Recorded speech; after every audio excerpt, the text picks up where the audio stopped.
Now, the greatest radio shows of all time.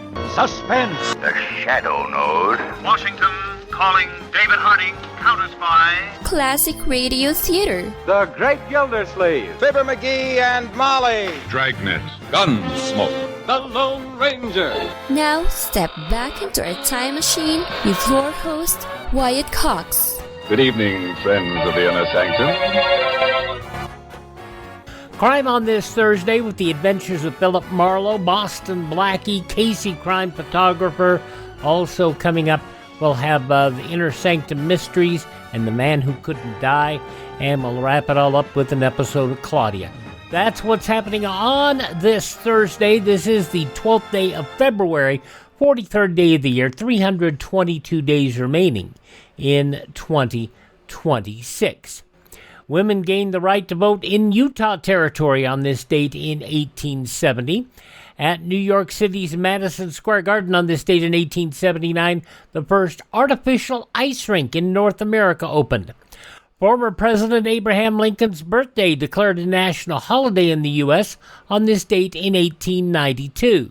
We are sometimes forced by an adversary to back our beliefs with steel, just as Lincoln did. And we must stick it out, just as Lincoln did.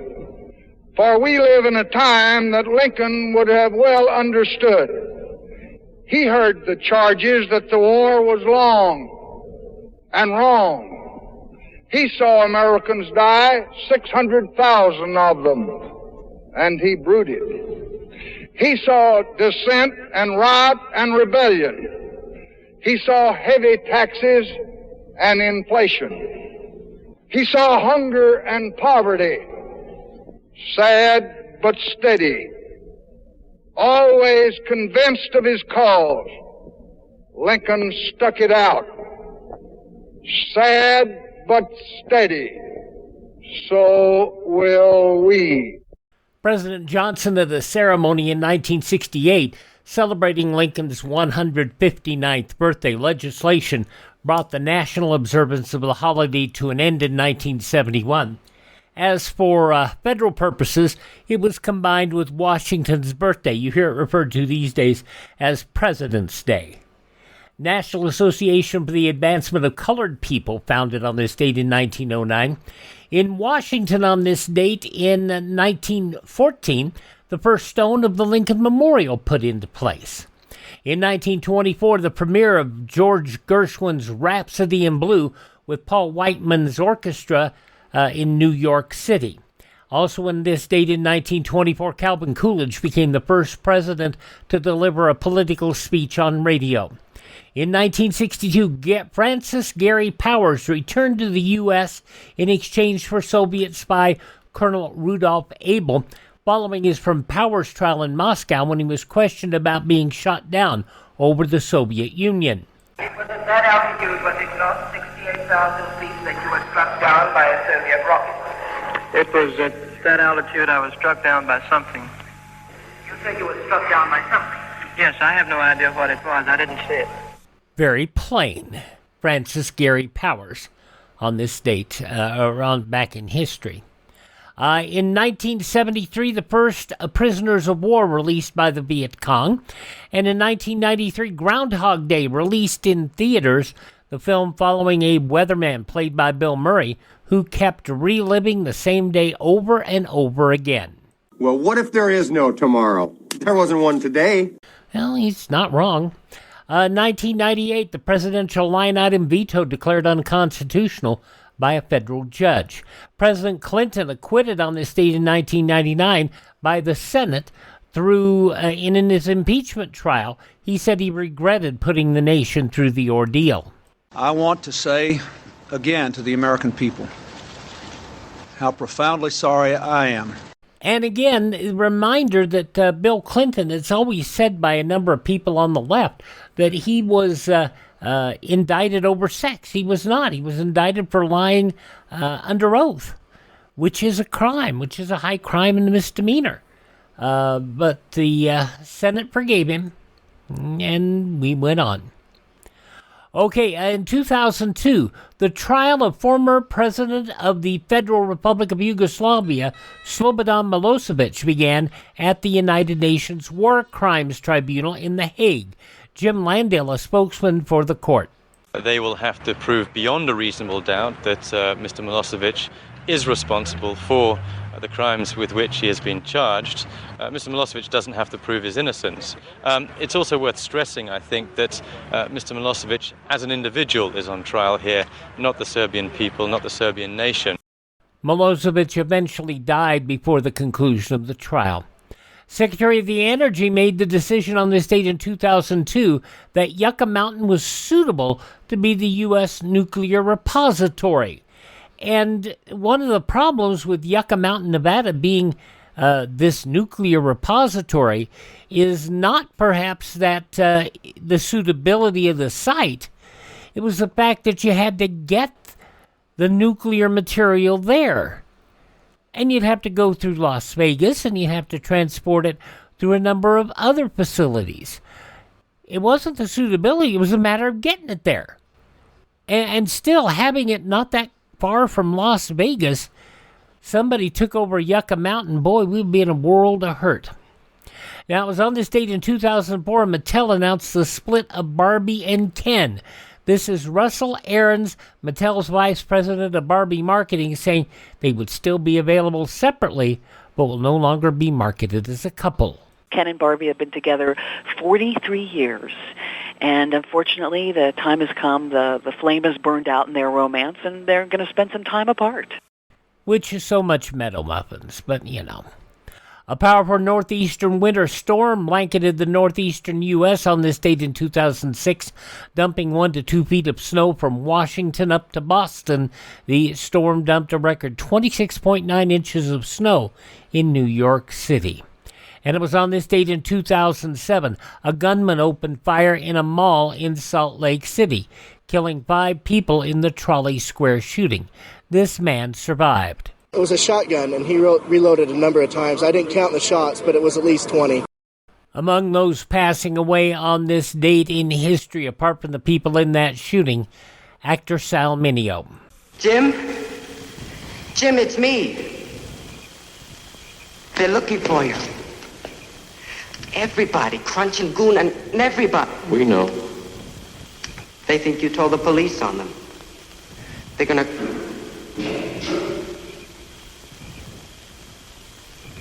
Who's in there?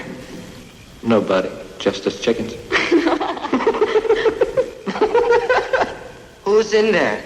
Judy. Judy's up there. Let me in? Yeah, all right. From the 1955 movie Rebel Without a Cause, Sal Mineo passing away on this date in history, along with musicians Eubie Blake and Screaming Jay Hawkins, football coach Tom Landry, the man with the hat, and the last time that the Dallas Cowboys were worth a darn, Charles Schultz, the Peanuts creator, also pop singer Oliver, country singer Sammy Smith, actor and comedian Sid Caesar, radio host and voice actor Gary Owens, probably best renowned from Rowan and Martin's Laugh-In, singer Al Jarreau, and it was so sad when he died on this date. Also, former Worldwide Wrestling Federation champion Pedro Morales, passing away on this date, along with Ghostbusters director Ivan Reitman. Birthdays of those who are no longer with us include the naturalist Charles Darwin, President number 16. Well, you know who that is, Abraham Lincoln. We've talked about it already. Labor Union leader John L. Lewis, General Omar Bradley, TV host Ted Mack, the man who made his living off of amateurs. He was the most predominant host on television's original amateur hour. Also born on this date, musician and bandleader Tex Beneke, actor Lorne Greene from Bonanza, Forrest Tucker, who, in addition to a lot of other things, starred on F Troop. Also filmed and opera director and designer Franco Zeffirelli, the wonderful Joe Garagiola, mediocre baseball player, but became a much better announcer. He retired in 2013 as a part-time announcer for the Diamondbacks, and he said this: baseball, it hasn't changed that much. You still have to hit the ball and you still have to catch it. Good players will win and bad players will lose. Winners win and losers make excuses. It's as simple as that. Joe Garagiola, born on this date, he passed in 2016 at the age of 90. Singer Gene McDaniels, 100 pounds of clay. And from Walkin' Tall, Joe Don Baker, he passed away last year at the age of 89. Joe Don Baker, born on this date in history, though some of the people born on this date in history, they now perform on a much different stage. Hi, this is Jeff Foxworthy. It is now time for the birthday announcements. The following people are now officially older than dirt. The writer of a bunch of children's books, Judy Blume, born on this date in history, she turns 88 today. I remembered so well what it was like to be that age, and I just vowed when I started to write, I'm going to be honest. I'm going to tell it the way I know it. More than 26 children's novels, including Super Fudge, Are You There, God? It's Me, Margaret, Tales of a Fourth Grade Nothing, Deanie, Blubber, Double Fudge, one of the 100 most influential people in the world by Time in 2023. Judy Blume, 88 today. Country singer Mo Bandy is 82. From the Doobies, Michael McDonald celebrating his 74th birthday today. Arsenio Hall is 70 years old today. From Wilson Phillips, the daughter of John and Michelle Phillips, China Phillips is 57. Josh Brolin is 58. Fool me once, shame on you. Now fool me twice, and you can't get fooled again. From the movie W, where he played George W. Bush, Josh Brolin, 58. The director-writer of The Wrestler with Mickey Rourke and also Black Swan, Darren Aronofsky, is 57. She was Wednesday in the Addams Family movie, Christina Ricci, is 46. And from Mean Girls 2 and The In-Between, Jennifer Stone is 33. Those just a few of the people celebrating the 12th day of February as their birthday. If this is your birthday... Hi, we're the Four Freshmen, and we just want to say... Happy birthday to you! Spend a moment here talking about Professor B's Digestive Aid. It is simple. Pure honey, ancient apothecary, harnessed to provide natural digestive balance and relief. An all-natural blend for gentle digestive support. Boost your digestive harmony naturally with a time-tested 2-ingredient formula designed to soothe and balance your gut. Professor B's Digestive Aid. Do not take my word for it. Go read and learn about it at profbees.com.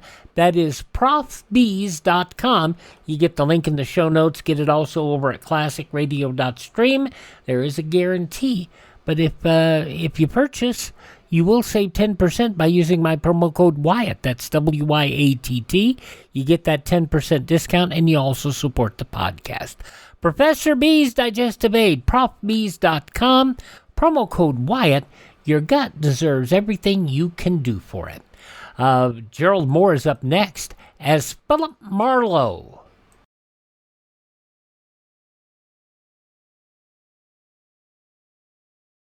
Gee, that looks good. It looks just like tomato juice. But it's 8 juices, good for you and me, V8. Well, I still say it looks like tomato juice. But it's 8 ways tasty. Discover it and see. 8 lively juices, vegetable juices, yours for good health in V8.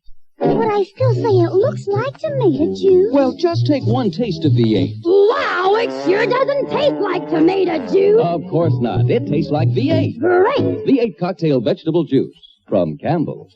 Now on Classic Radio Theater with Wyatt Cox, we jump back 77 years to February 12th, 1949. Gerald Mohr starring in The Adventures of Philip Marlowe and The Lonesome Reunion. A corpse that wouldn't stay dead. A pistol with a silencer on it and a fortune in a black satchel. Spelled death for the big city boys when they finally got together in Lonesome, Arizona. Population, 802. From the pen of Raymond Chandler, outstanding author of crime fiction, comes his most famous character as CBS presents The Adventures of Philip Marlowe.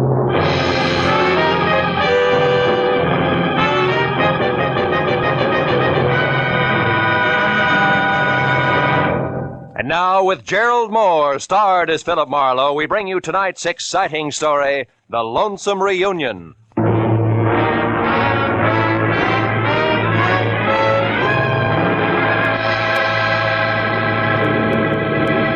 At 8,000 feet on a clear afternoon, you can see enough Arizona real estate to become an authority on the subject. And as I huddled around a circle of window aboard an American Airlines flagship and gaped like a 2 weeks with pay vacationer at the carpet of sand, stone, and cactus unrolling a slow inch at a time below, I was impressed. Also, I was thinking about a job which was providing both the switch and scenery and 2 crisp $100 bills, less the cost of a round-trip ticket from L.A. to the capital city of Phoenix. But then, at the thought of money, I stopped sightseeing and started to think about the work ahead and how easy it had sounded that morning in my office when Kay Gordon, who was something pretty and blonde but slightly tarnished for 28, had hired me, all in one breath. Marlowe, my brother Joe Gordon is in a room at the Granada Court Hotel in Phoenix, Arizona. In one hand, he no doubt has his usual smelly cigar. In the other, a small suitcase filled with a mess of papers, all legal, all proper. You fly there, pick up the suitcase, fly back. For that, $200 cash. Yes or no? Yes, on one condition. The papers, do I get to see them? If I look, I go. All right, you look. Good, I go. Goodbye. That was the way it had started an hour after breakfast. Lunch was alone and at the airport. Then it would wait until I'd seen Mr. Joe Gordon, a man who was willing to pay a lot for a little. My plane dropped out of the sky over Phoenix gently at 3. At 3:15, I was in room 111 of the Granada Hotel and only 36 smelly inches away from the usual cigar. The man behind it was heavy, pale, and maybe 40. And like his sister, Joe Gordon was overbearing in a hurry. This, Marlowe, is the bag. These, the papers. Stocks, bonds, and mortgages. In themselves, worthless to anyone else. They're non-negotiable. But as information to my competitors, they're priceless. Satisfied? More or less. Meaning what? Exactly what is your line, Mr. Gordon? Oh, I'm a broker. One who bets on long shots. When they come in, I don't like to split with the boys who sit on their hands. Anything else? Yeah. I've got some time to kill before I fly back. Do I take the bag now or later? You take the bag now, Marlowe. Okay. And, don't let go of it until you're with my sister in L.A. I'm paying you money to stay away from my enemies, not to shop for trinkets. Oh, and, incidentally, my enemies also play rough. So watch your step and act smart. Real smart.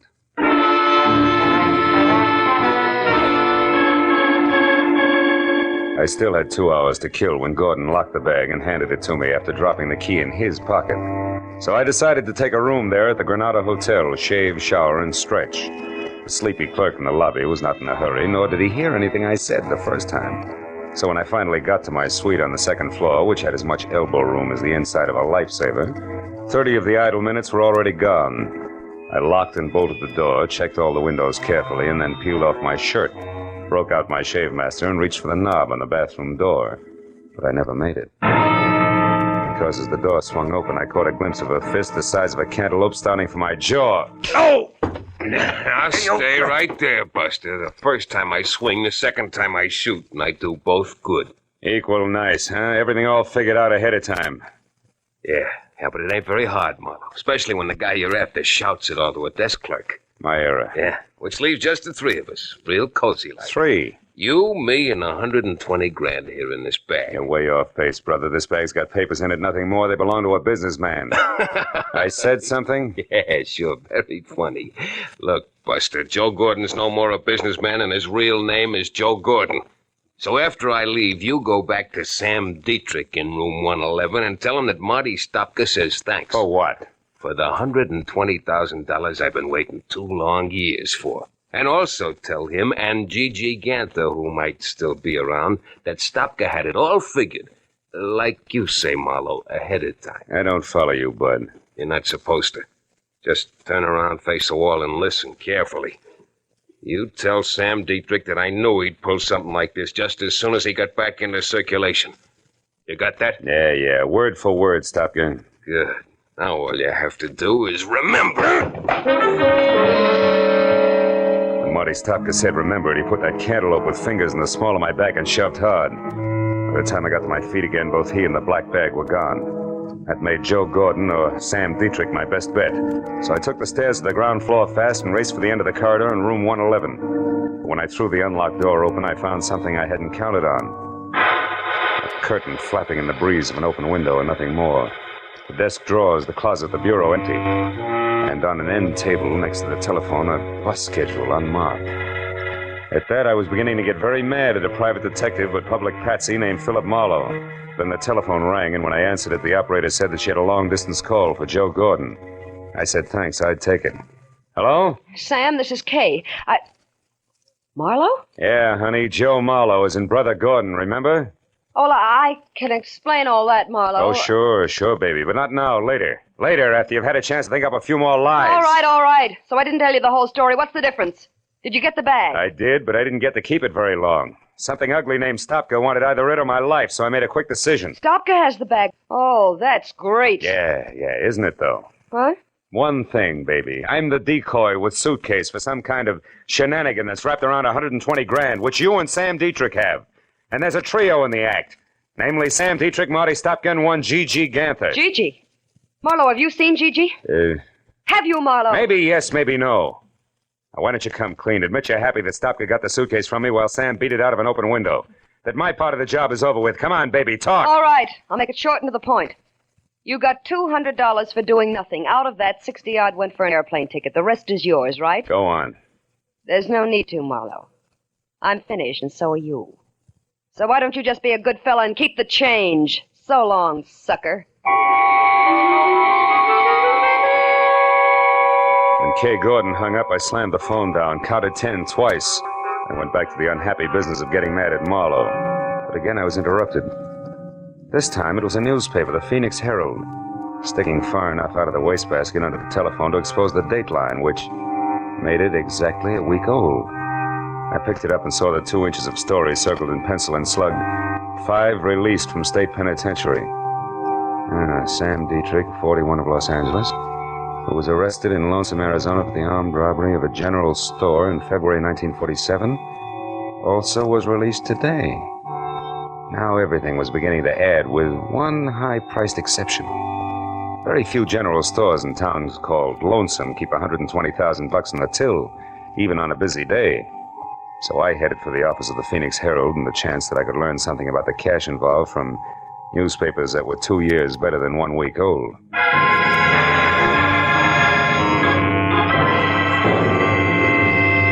Minutes later, I was in the back shop of the Herald receiving facts willingly supplied by a sandy-haired linotype operator with a sad face who had never heard the word forget. That's right, mister. It was the Second National Bank and Land Company here in town.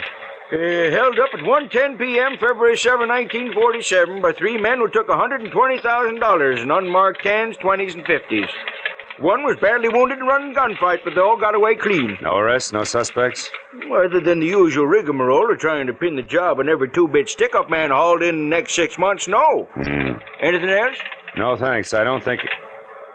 Say, wait a minute. Lonesome, Arizona, that unmarked bus schedule. Tell me, do you happen to know where something called Lonesome is, and if so, how a guy could get there if he doesn't have a car? Sure. It's 87 miles west of here, and the bus will do the trick. But not anymore today. Oh. The only bus left an hour ago. Now, young fella, you tell me something. What in Sam Hill is Lonesome and a bus departure got to do with a bank robbery was pulled 2 years ago? Where I stand right now, Dad, I can't say. But when I get to Lonesome, ask me again. I may have the answer for you.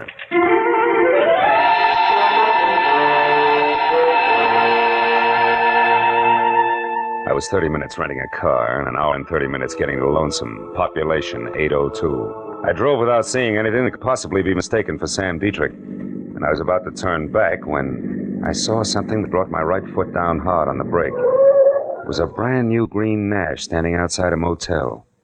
California license plate. I got out of my car and got a look at the registration card wrapped around the steering wheel. It said Catherine E. Gordon. The motel only had 3 cabins that showed any light. The first belonged to the manager and the second to Kay. Close to an open window, I saw the man Kay was talking to. He was an ex-convict and part-time broker named Sam Dietrich. All right. So Marlowe knows he was set up for Marty Stopka. Who cares? We're here, and so far Stopka isn't. And if and when he does show, we'll be gone. But the real black bag's safe in our hands. Yes, but what about Gigi, Sam? I told you Marlowe mentioned his name. And I told you to forget it. Marlowe must have been swinging in the dark. Gigi can't be alive, Kay. He was badly hurt when Stopka and I got clear of the bank. But why wasn't his body found? I don't know, Kay. I've told you that 1,000 times. Now, look, honey, why don't you just relax and think of us a little, huh? Gigi's dead, baby. There's only you and me. Sam, you know how I feel about that. I love Gigi. It's the only reason I'm helping you. I don't want anything to do with this money. I only want to know for sure about Gigi. Okay. Hey, did you get a line on Leland Mills, the name that was on that mailbox 2 years ago? Yes. He owns the place and lives there alone. A once-upon-a-time small ranch on the last block in town, coming apart at the seams. Mm-hmm. What about Mills himself? He's an old duffer, maybe 50. Lives close to the fireside, day in and day out. Good. That means I can handle him without any trouble. And now, look, baby, it's 7 now. At 9, this town will be fast asleep, and at 10, I'll take care of everything. So, why don't you just curl up there on the couch and think about nice things? Huh? Oh, nice things like what? Well, like the money I hid at Leland Mills' place 5 hours after the boys and I took that bank. The $120,000 that's soon going to be back here with me where it belongs. Dad, I took my cue and left because one Leland Mills was a man to be forewarned while 10 o'clock was still 3 hours away. I was 10 minutes finding his place, which was on the edge of town, and another 2 locating the doorbell, which was the kind you pull to start a bunch of jingling inside. It was 3 pulls later before the door creaked slowly open, and what had to be Leland Mills stood in front of me. He was shaggy, gray hair curling on the sides of his neck, a face with 1,000 crisscrossed wrinkles and dirty old clothes. Everything I'd expected with one exception. Gripped firmly in both hands and pointed directly at my head was a long rifle. Who are you? Mr. Mills? Maybe. Well, I'm a private detective named Philip Marlowe, also someone who knows that there's $120,000 in cash hidden here on your grounds. $120,000? To the penny, yes. 2 years ago, Mr. Mills, a Phoenix bank was robbed by 3 toughs named Dietrich, Stopka, and Gigi Ganther. Gigi? That's a queer name. It's not important, old man, but this is. Now, somehow or other, that stolen money was hidden here, in or around your place. And tonight, one of those men is due back to collect. That, of course, means trouble for you. You think we should call the law? No, not yet. If we play it smart, we can get the dough spotted first in at least one of the 3. All right. Mr. Marlowe, if you're sure of what you're saying, I only hope you are.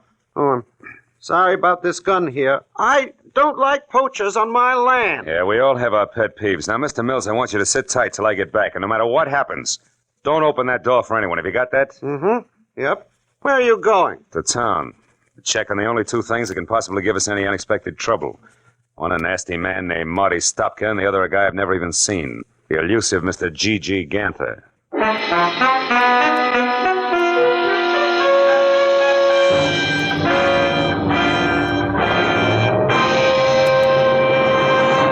In just a moment, we will return to the second act of The Adventures of Philip Marlowe. But first, that elusive phantom voice will be back on CBS's great show, Sing It Again, tonight. And the prize for identifying him has now climbed to a value of $24,500. Yes, for music, suspense, and sensational prizes, don't miss the Sing It Again show tonight over most of these same CBS stations. And now, with Gerald Mohr starred, we return to the second act of Philip Marlowe and tonight's story, The Lonesome Reunion.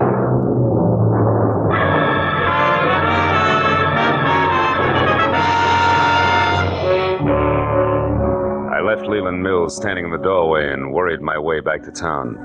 If Stopka and Gigi Ganther had no more trouble getting to Lonesome than I did, a reunion about as quiet as a truckload of hot dynamite was due to take place any minute. I passed the motel where Kay and Dietrich had holed up and saw that her car had been moved into the stall between cabins and draped with a blanket to hide its California plates. So they were thinking along the same line that I was. At the hub of town, I parked and started to case the lively spots on Main Street, which took me all of 10 minutes at a slow walk. But a short side-of-the-mouth conversation with a couple of resident sports revealed that the local underground stemmed from the Red Dog Cafe, a warped wood 2-story wiki up on the one side street in town. It was operated by a hard-bitten blonde, 160 pounds of Western motif. Complete with Stetson, red flannel shirt, Hickok belt, blue jeans, and the name, Flora. She sat at a table at the back of the barroom, lending a cynical ear to nobody else but my old pal, Stopka. I walked up behind him, and when he turned around, I hung one on him. A good one! Hey! Sloppy, you jackass! What do you think you're doing? Sorry, Flora, nothing personal. Now that's enough! Now stop it, you hear me? No rough hustling in my joint. Come on, handsome, I mean you. Me?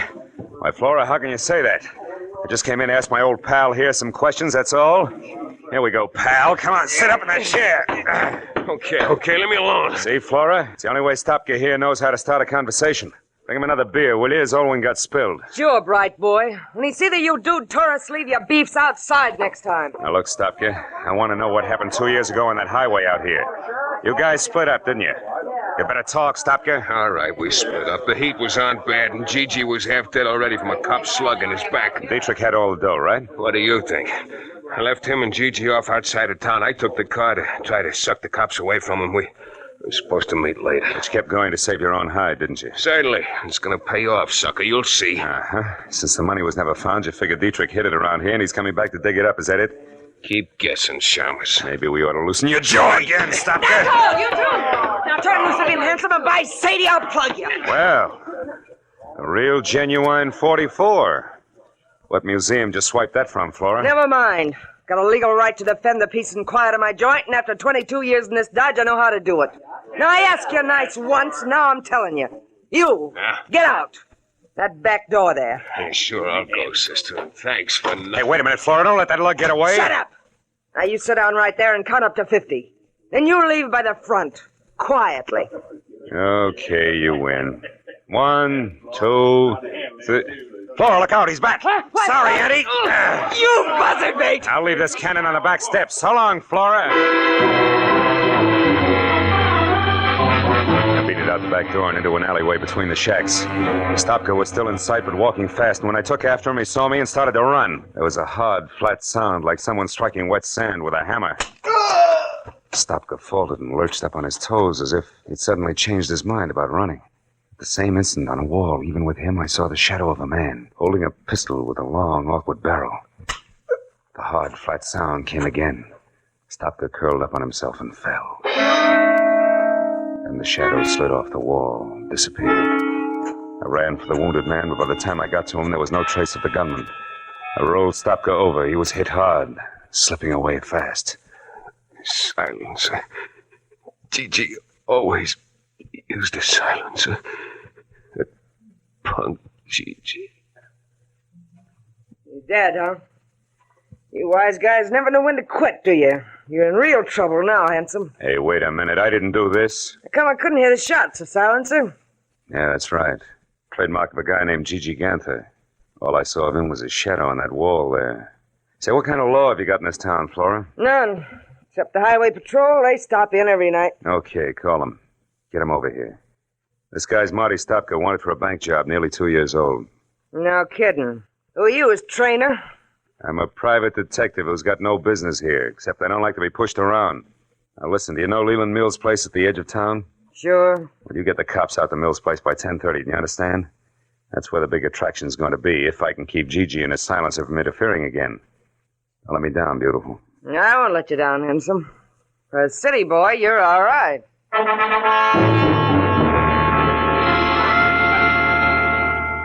I stuck to a back road and drove with my lights out until I was a good, safe distance beyond Leland Mill's ranch. Then I hid the car in a dry gully and walked back. The house was dark and still, and I thought once of what might have happened to Mills if Gigi had gotten there ahead of me. I kept in the shadows and worked my way across the yard to the back door.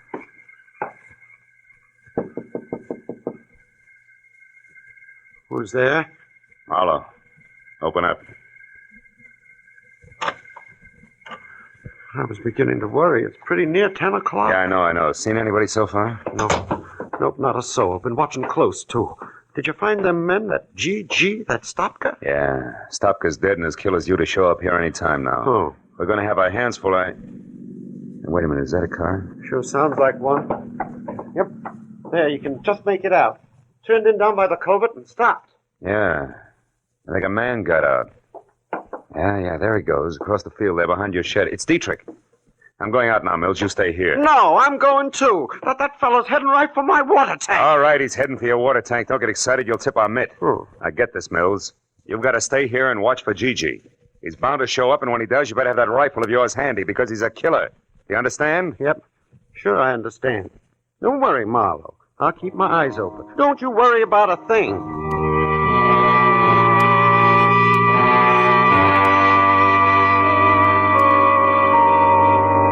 When I eased out of the door and started across the yard, I knew I was getting myself out on a nice, long limb. Leland Mills was about as reliable as William Tell with their hiccups, and the apple was on my head. It was too late to back up, so I skirted the barn, stayed below the crest of a low rise, and moved toward the elevated water tank until I heard a shovel biting dirt. I got a comfortable grip on my gun and headed up over the rise to where I could see. Yeah, it was Dietrich, all right. He was bent over under the tank and working on a hole as if his life depended on it. He didn't even look up until I was almost on top of him. Who is it? Who's there? Who is it? Me, Mr. Gordon. Marlowe. Marlowe? How did you get here? Wasn't easy, Sammy boy. But I had to come and apologize for losing your precious bag full of waste paper. You sure picked a dangerous time to show, sucker. You were fired once. Too bad you can't take a hint. Uh-huh. And being tagged as a patsy is lousy for my business, Dietrich. You should have thought of that.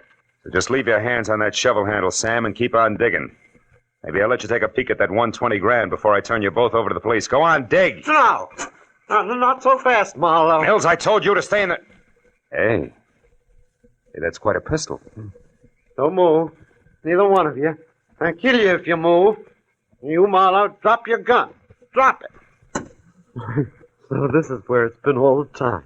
$120,000. I've looked everywhere, every day, for 2 whole years, but I never thought of looking here under the water tank. You mean you knew where the money was all the time? You lie. I'm the only one that knew that. Oh, no. One night 2 years ago, I heard a noise in my barn. It was a man groaning. I looked in and I saw him. He was wounded. And I saw you when you come back from burying the money. I overheard the whole thing. You wouldn't tell him where you'd hidden it. You said you'd never tell anybody. But I was sure I could find it, and I looked everywhere except... Yeah, Mills, everywhere except here, under the water tank, where you buried Gigi's body after you killed him. And with his own gun at that. Oh, no, I didn't kill him. Dietrich here did. I only buried him so nobody would find out that him and Dietrich had stopped at my place. I almost went crazy looking for that money, but now I know where it is, and I'm going to have it. Oh, you fool. You don't think I'd come out here with nothing but a shovel, do you? A friend of mine is right behind you with a gun in her hand. Now, come on, drop yours, Rube. Come on, drop it. All right. Kay. That's an old trick, Dietrich. Let him have it. Shoot, Kay, shoot! Didn't work, did it? I knew I'd have to kill you sometime anyway if you ever came back, so... You fool, Mills. I suppose that makes me next. Yep, Mr. Marlowe. I think it does. Think again, Mr. Mills. What? Who's that? Kay! You were there all the time? And Dietrich wasn't bluffing? Oh, I love you, Kay, baby. And I'll take the gun now, Mills. Turn it loose. Come on, I'll break your arm. There. That's better.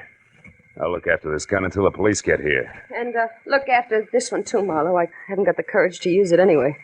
I couldn't even shoot Sam Dietrich with it. He's the one I wanted to use it on. Why? Because of Gigi? Yeah, because he killed Gigi and lied to me. I promised to help Dietrich only because I figured all 3 of them would show up here, Sam, Stopka, and Gigi. That way I hoped I'd find him again. You were right, baby. All 3 of them did show up. Only this time they finished their job. For good. It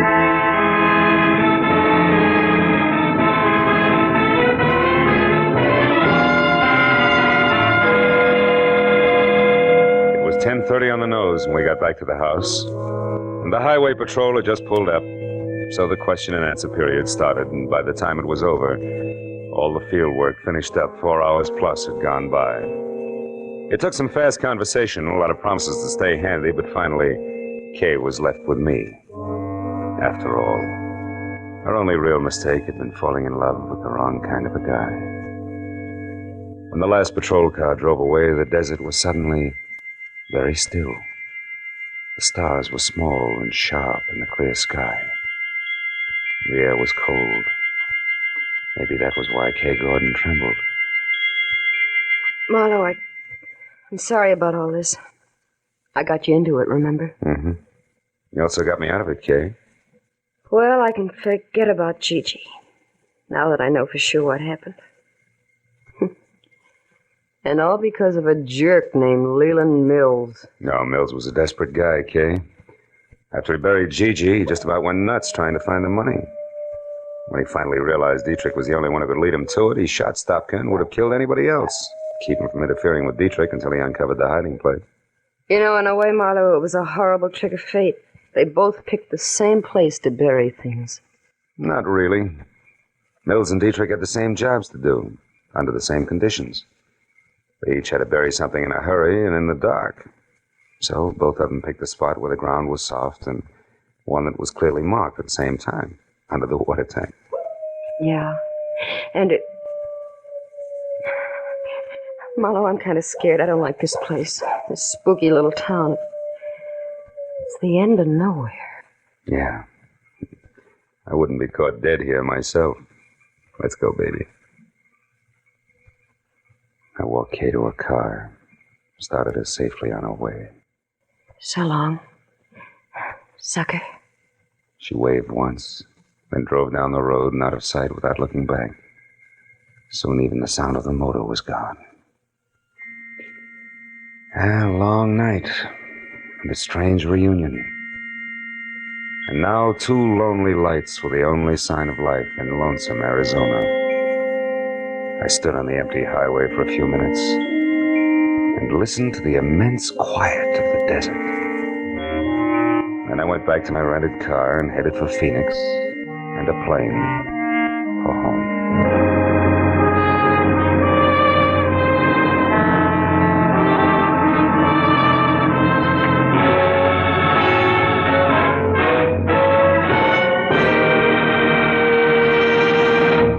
The Adventures of Philip Marlowe, created by Raymond Chandler, stars Gerald Mohr and is produced and directed by Norman MacDonald. Script is by Mel Donnelly, Robert Mitchell, and Gene Levitt. Featured in the cast were Joan Banks, Edgar Barrier, Virginia Gregg, Jeff Chandler, Bill Boucher, and Jack Crucian. The special music is by Richard Orant. Be sure and be with us again next week when Philip Marlowe says... It was a weird racket that mushroomed in a world of gaudy canvas, and the man with purple hair, the inquisitive midget, and the lady with strong hands each played a part. But all that was only a sideshow when death got into the act.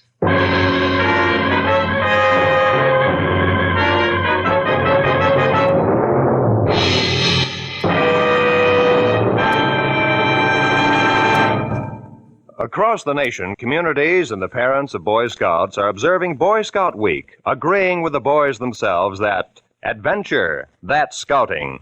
Now stay tuned for Gangbusters, which follows immediately over most of these same CBS network stations.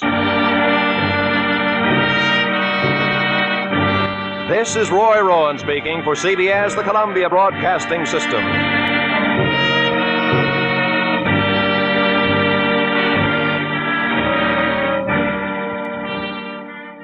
Some shows never click on radio. Gerald Mohr was great. The Adventures of Philip Marlowe, the show was great. CBS could never sell it. And you had a few messages on it from time to time, but never really attracted the sponsor. 77 years ago, February 12, 1949, The Adventures of Philip Marlowe here on Classic Radio Theater with Wyatt Cox. Oh, yeah, there was the short run where it was sponsored by Wrigley's, but, that wasn't a long-term thing. Dick Kollmar up next as we check in with Boston Blackie.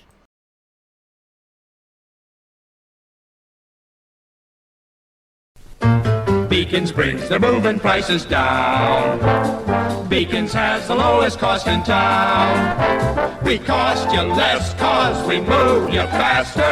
Every man is a moving master. We're the best train moving men around. Did you ever see a Beacons man at work?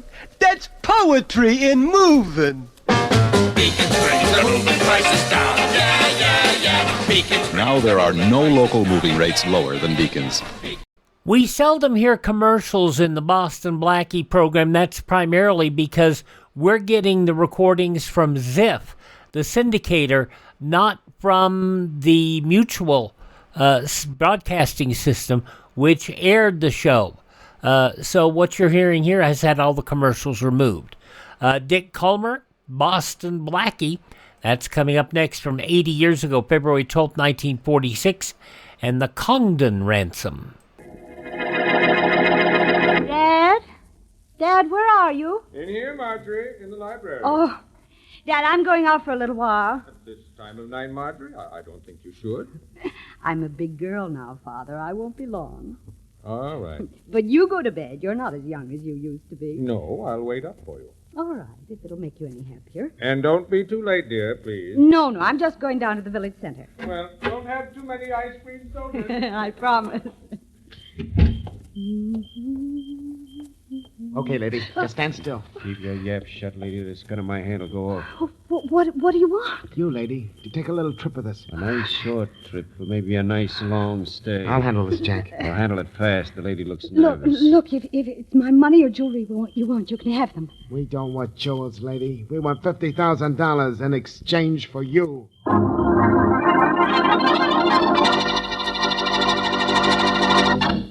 And now meet Dick Kollmar as Boston Blackie. Enemy to those who make him an enemy.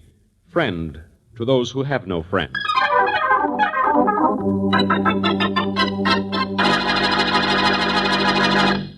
Oh, Blackie, hurry up or we'll be late for the party. You know, you were supposed to be all ready when I came to pick you up. Well, it's a late party, isn't it, Mary? So doesn't that mean everybody should be late? Now, darling, if you're going to make jokes like that, maybe we'd better not go. I'll behave. How do I look? Beautiful? I'll settle for handsome. All right, handsome, you're beautiful. Let's go. Uh-oh. The doorbell. I might have known. Don't worry, Mary. This can't be trouble. Come in. You shouldn't have said that. This Boston Blackie's apartment. Yes, and he's just leaving. With me. I'd like to speak to you for just a minute. Well, that's about all the time I have right now. You see, This we is were very just... serious, Blackie. I'm Harry Condon, John White's son-in-law. Is that very serious? It's not serious enough to make us late for that party, darling. Well, can't this wait till morning, Condon, whatever it is? No, it can't. My father-in-law found a note about an hour ago. My wife has been kidnapped. I need your help, and quick. Oh. Sit down, Condon.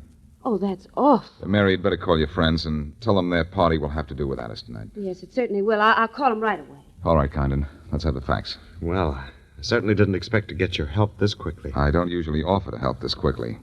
But to me, there's no crime in the world worse than kidnapping. When did you first discover your wife was missing? About an hour ago. I'd just come back from Philadelphia, and her dad met me at the door with the ransom note. When did your father-in-law last see his daughter? He said Marjorie went out of the house at about 11 o'clock. Mm-hmm. That's the last he saw of her. Well, how did he happen to find the ransom note? Well, he thought he heard a noise outside the front door a few minutes after she left. Yeah? He went out to investigate, and the note was hanging from the doorknob. I suppose the note said, don't call the police. Yes, and a whole lot more. But we did call the police just the same. It wasn't until we calmed down a little that we thought of contacting you. Well, maybe if we work fast, we can get your wife back. How much ransom did the kidnappers ask? $50,000. Do you have it? Well, I don't, but Marjorie's dad has it. And a lot more besides, as you probably know. To whom was the ransom note addressed, you or your wife's father? Well, to Marjorie's father. Yeah, that's proof the kidnappers knew which of you two had money, and that may help in tracing them. Dad wants you to come to the house right away, if you will. You know I will. It's all set, Blackie. I got us out of going to that party and no damage done. Well, I'm going to another kind of party, with the express purpose of doing as much damage as I can.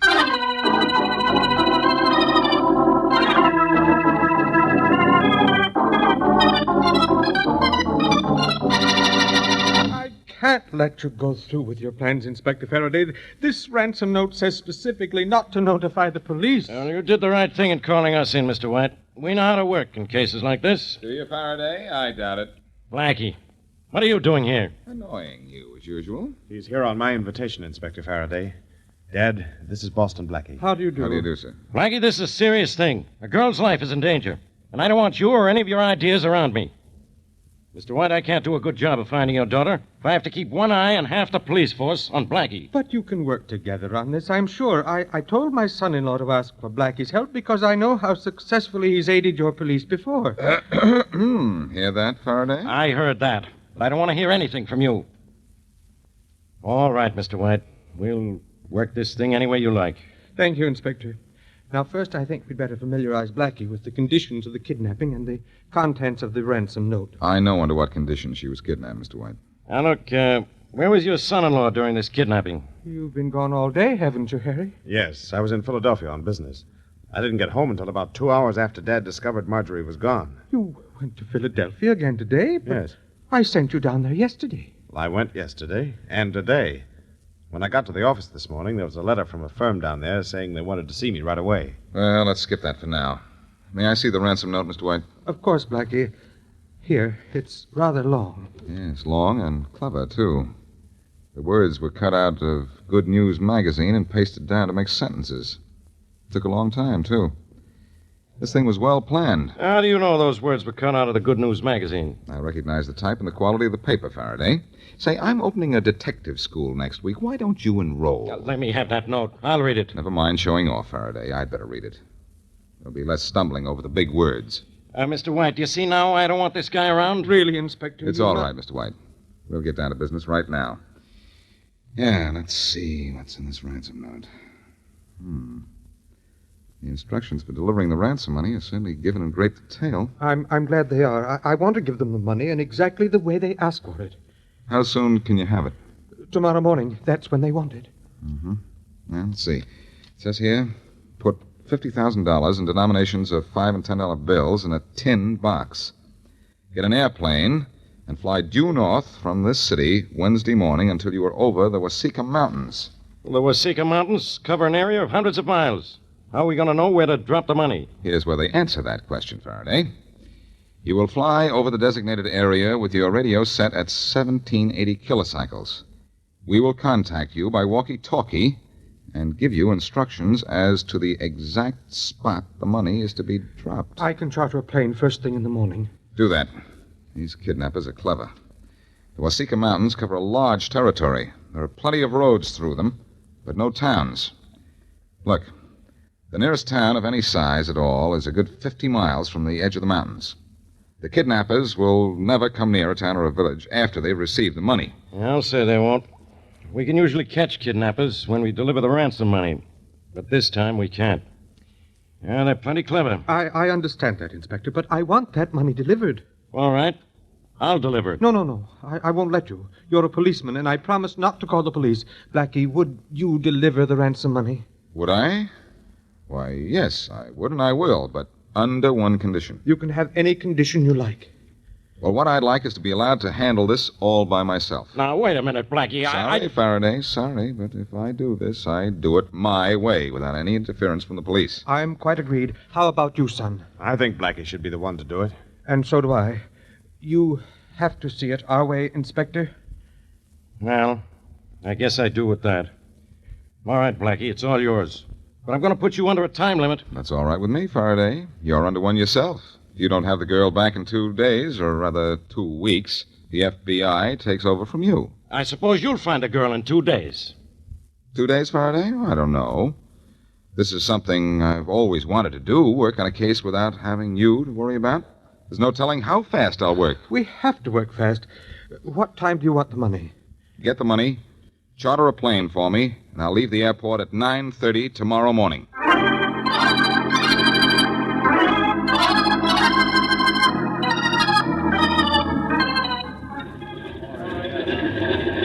Blackie, Yes, Mary?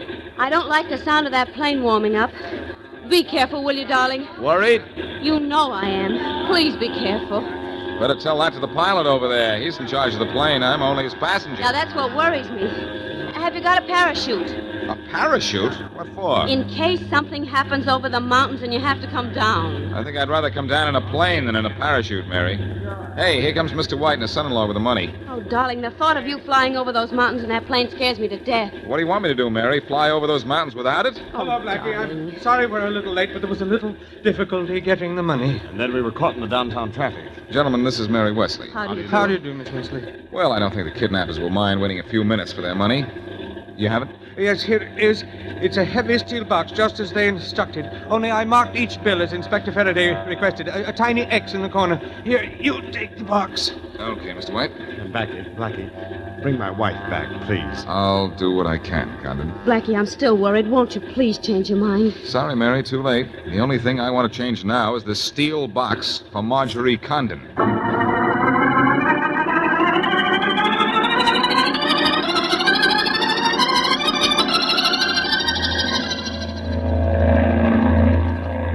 Say, pilot, how far from the city are we now?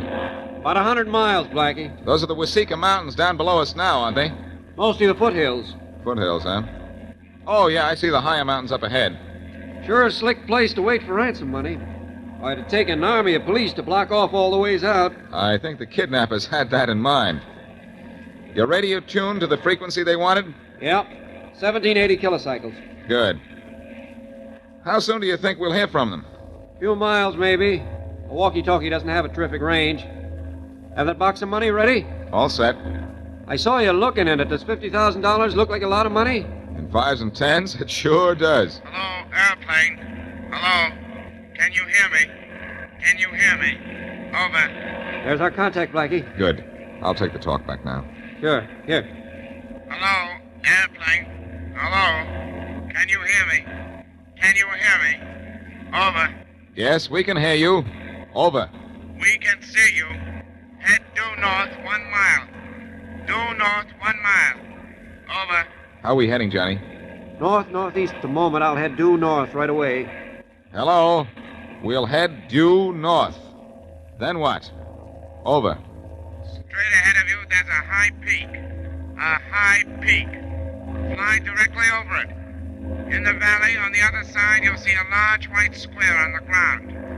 Fly at 500 feet. Drop the money near the square, then scram. Over. All right, I'll do it. But when do you return the girl? Over. After we get the money. You're crossing over the mountain now. Do you see the white square?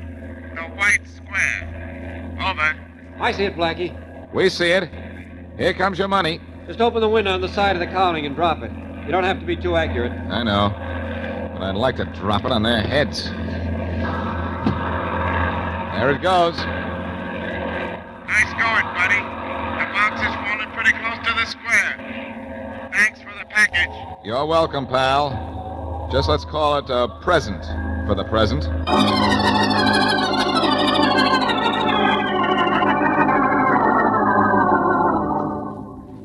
The box ought to be right over there, Bob. Right over there. Nothing, Jack. Here it is, right here. Swell. Come on, let's open it. Okay. I want to feel some of that money. You feel it, I'm going to spend it. Hey, Jack! There's no door in this box. It's empty? Yeah, look. There's nothing in it but this note. Wait, I'll open it. That guy in a plane double-crossed us. Double-cross, there's no wood for it, Jack. Listen to what it says in this note. Can't pay you because you have nothing to deliver. We've already found the girl. And it's signed by Boston Blackie.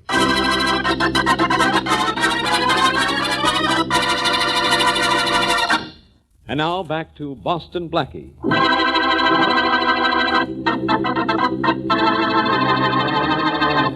Called in to deliver the ransom money in the kidnapping of the wealthy Marjorie Condon, Blackie exacts a promise from Faraday that there will be no interference from the police.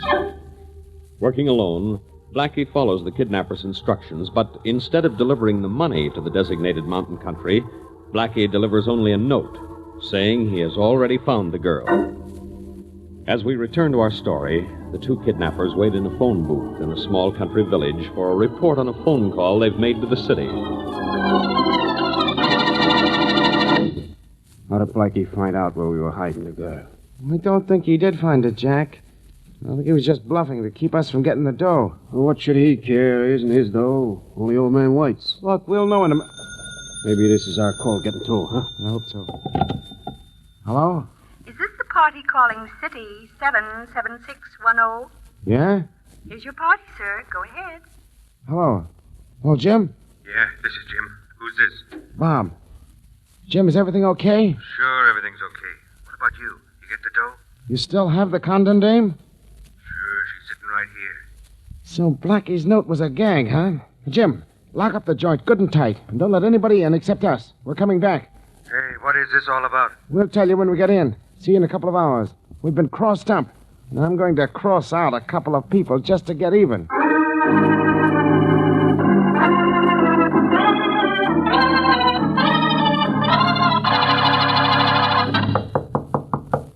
That you, Bob?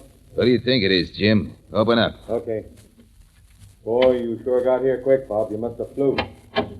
I did fly, and I'm not Bob. Hey, you're not getting in here. Oh, yes, I am. No, In fact, you're not. I'm in like a flash, and you're going out like a light. Well, that takes care of you for a few minutes. You look like a light sleeper. Who's out there? Who's in there? Marjorie Condon? Yes, who's there?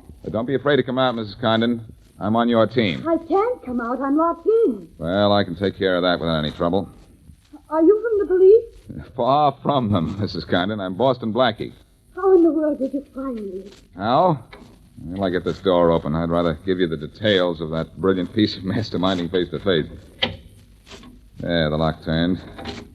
And the door is open. What? Or am I seeing things? Hello. I'm seeing things, all right. You... Never mind what I look like, Blackie. Let's get out of here. Oh, no. No, we're staying here till I call Faraday and have him send some men to take you home and the Sleeping Beauty to headquarters. Then I'm going to wait here and welcome home the other two kidnappers.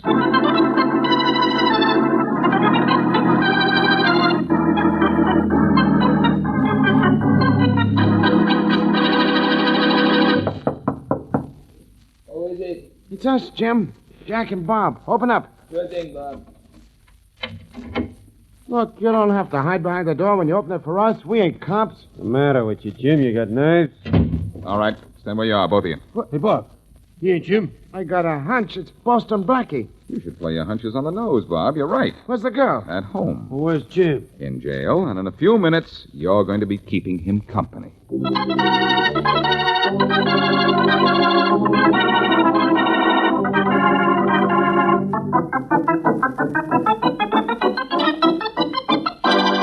Well, Faraday, this is one time you can't throw me out of your office. Marjorie Condon is home again, and you have your 3 kidnappers in jail. Well, I guess this case is over. Guess again, pal. Those 3 kidnappers had a leader, and he's still at large. What makes you think that? A few facts. Yeah? What? Well, I have a little surprise for you, Inspector. First, guess who hired those 3 men to kidnap Marjorie Condon? How can I guess? Tell me. All right, I will tell you. Harry Condon. Harry Condon, the husband? Blackie, maybe that airplane you took over the mountains went too high. No, Faraday, but the business trip Harry Condon took to Philadelphia went the way of all phony alibis. Huh? You saw the letter he claims to have gotten from Philadelphia, didn't you? Sure, I saw it. You remember what company it was from? Yeah, I think it was the Realty Tool Company, or something like that. That's right. And Condon said he was away from home the evening his wife was kidnapped because he was on a train coming back from paying a call on the Realty Tool Company. Well, sure. What's wrong with that? I found something wrong with it, Faraday. Before I left for the airport this morning, I called Philadelphia and was told that the Realty Tool Company has been out of business for 15 years. What? Faraday, Condon faked that letter and mailed it to himself from Philadelphia the day before the kidnapping. As an alibi for not being around when he planned to have his wife picked up. It sure sounds like it, Blackie. But why would he do a crazy thing like that?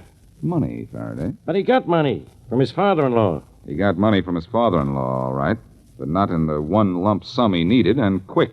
He needed $50,000 fast, huh? What for? For something else I checked on while you were just sitting around waiting for me to do things for you. He owes over $40,000 in gambling debts. How do you know? Mary found out for me. I put her to work on the hunch I had. She got to me with the information about an hour ago. So Condon had his wife kidnapped, huh? That makes him as guilty as the guys I have in jail. Just as guilty, yes. But not just as much in jail. Well, come on up to his father-in-law's house. We'll fix that right now.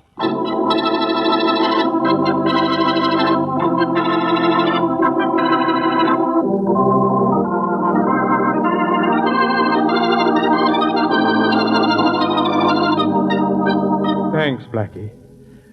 Thanks for getting my daughter back. It was a pleasure, Mr. White. And I want to thank you for your part, too, Inspector Faraday.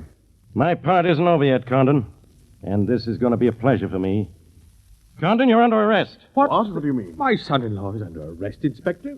For what? For complicity in the kidnapping of his wife. Well, I hope you're trying to be funny, Inspector. Why, this is ridiculous. It's more than that. It's a lie. A lie, Condon? That business trip you said you took to Philadelphia. That's the lie around here. What do you mean, Inspector? I mean that letter he got from the Realty Tool Company was a phony. There's no such firm. Now, don't play innocent with me, Condon. I know you faked that letter. And I know a whole lot more about you, too. You asked for $50,000 ransom money because you owed that much in gambling debts. Well, that's true. I owe that much And money. because but I wouldn't give it to you, you thought you could extort it from me. I might have expected this from you, Harry. Mr. White, did Condon here try to get the money for his debts from you? He certainly did, Inspector. But I wouldn't give it to him. Yeah, but he got it, didn't he? By making you pay ransom for your daughter.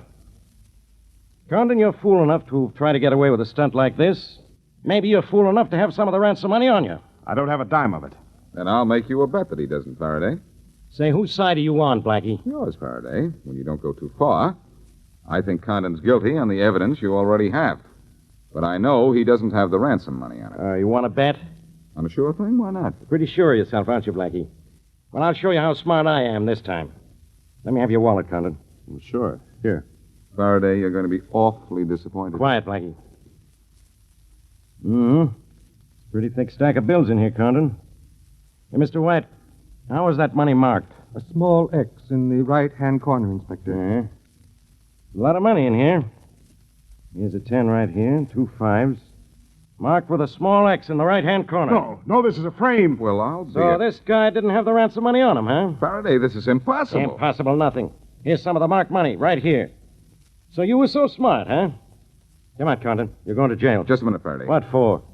Don't take Condon to jail. He can't possibly have any of the ransom money. Because I never delivered it. You never delivered it? No. It's all in my apartment right now, every last dollar of it. But if you have the $50,000 in your apartment, where'd this money come from?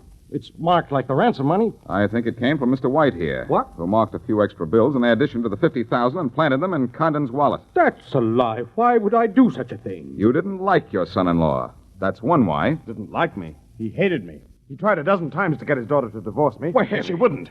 He tried a dozen times to involve me in shady business deals. Now, he even offered me money to leave his daughter. Now, look here, Harry. And when I asked for money to pay my debts, he refused me, hoping the men I owed money to would get rid of me in their own way. He's telling nothing but lies. It's true. You're telling the lies, Mr. White. Just as the letter you sent your son-in-law from Philadelphia was a lie, just as the ransom note you prepared for the kidnappers was a lie, and just as the ransom money you planted in Harry's wallet is a lie, too.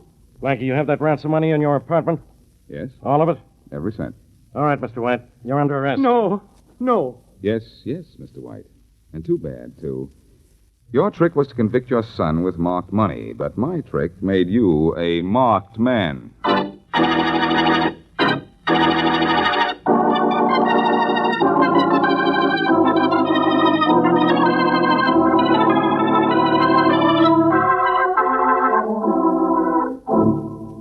Well, Blackie, I just read Mr. White's confession. But the newspaper story doesn't say how you found Marjorie Condon. Oh, I like to keep those little tricks to myself, Mary. Can't we keep them just to ourselves? Promise you won't tell? Cross my heart and promise. Well, when I dropped the note to the kidnappers saying I already had the kidnapped girl, I knew just what they'd do. Sure. Find out if it was true, of course. Of course. And I knew where they'd go to find out, the nearest town. Small towns have manual phones. And I was at the telephone exchange listening to every call made to the city. Oh, I see. When Bob and Jack phoned the city, you got the name of their accomplice and also their telephone number. And, of course, the telephone number was all I needed to get the address. And then you flew back while Bob and Jack drove back, and you got to Marjorie Condon before they did. Simple, isn't it? Well, I don't know that it's so simple. Matter of fact, I'd say it was kind of unusual. Who ever heard of using a little old telephone number to solve a crime?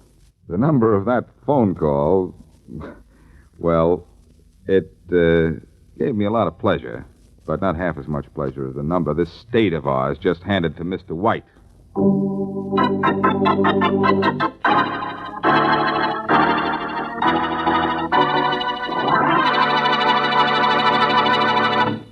80 years ago, February 12th, 1946, Dick Kollmar, Boston Blackie, here on Classic Radio Theater with Wyatt Cox. Let's take a look at what's coming up the week ahead here. As we'll tell you on Friday's show tomorrow, we will have Brian Donlevy in another dangerous assignment from 1950. The Adventures of Sherlock Holmes, starring Sir John Gielgud and Sir Ralph Richardson. A 1942 episode of Dark Fantasy from Oklahoma City. W is for Werewolf. And we will also have an episode of Quiet Please, starring the wonderful Ernest Chappell from 77 years ago, Valentine. On Saturday, we'll have our regular westerns, Gunsmoke, Have Gun Will Travel, The Six Shooter, starring Jimmy Stewart, and Red Brighter this time around. On Sunday, George Burns and Gracie Allen, You Bet Your Life, starring Groucho Marx, and the Lux Radio Theater production of Brewster's Millions from 1937, starring Jack Benny. Okay, on Monday's show, John Lund as yours truly, Johnny Dollar from 1954, Dragnet from 1954, Sidney Greenstreet as Nero Wolfe from 1951, and the FBI in Peace and War from 1955. Comedy on Tuesday with the Screen Directors Playhouse production of It's in the Bag starring Fred Allen, a Theater Guild on the Air production of On Borrowed Time starring Walter Houston, and the CBS Radio Workshop production of Space Merchants. And it's basically heavy satire, it really is. On Wednesday, we will have Phil Harris from 1951, Jimmy Durante from 1948, Fibber and Molly from 1941, and Father Knows Best from 1954, as they deal with the party line.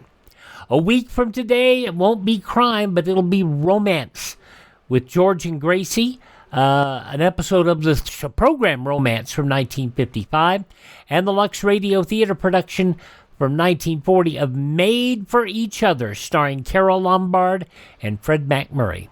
That's coming up a week from today here on Classic Radio Theater, anytime online at classicradio.stream.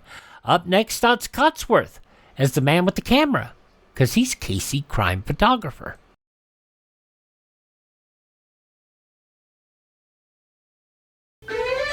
Unbelievable. The Dodge Aspen Coupe is a marvelous design. Unbelievable. So practical in size, yet the style in every line. Unbelievable. How rare for a small car to ride with a big car feeling. And most unbelievable of all, Aspen's price is so appealing. Unbelievable. See the unbelievable Aspen at your Dodge dealers today.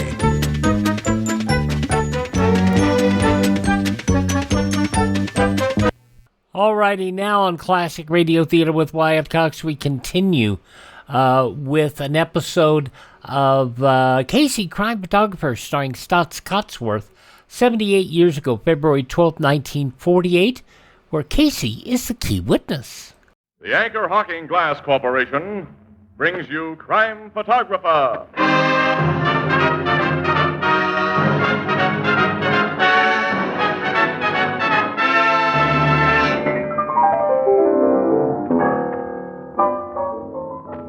What do you know?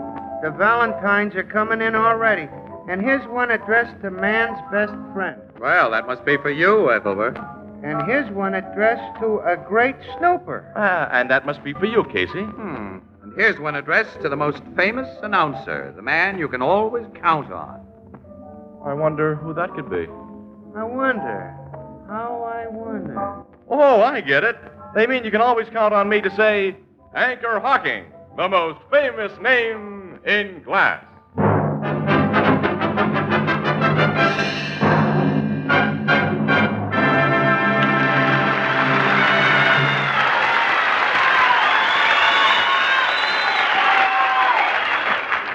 Good evening, ladies and gentlemen. This is Tony Marvin. Every week at this time, the Anchor Hocking Glass Corporation of Lancaster, Ohio, and its more than 10,000 employees bring you another adventure of Casey, crime photographer, ace cameraman who covers the crime news of a great city. Our adventure for tonight, Key witness.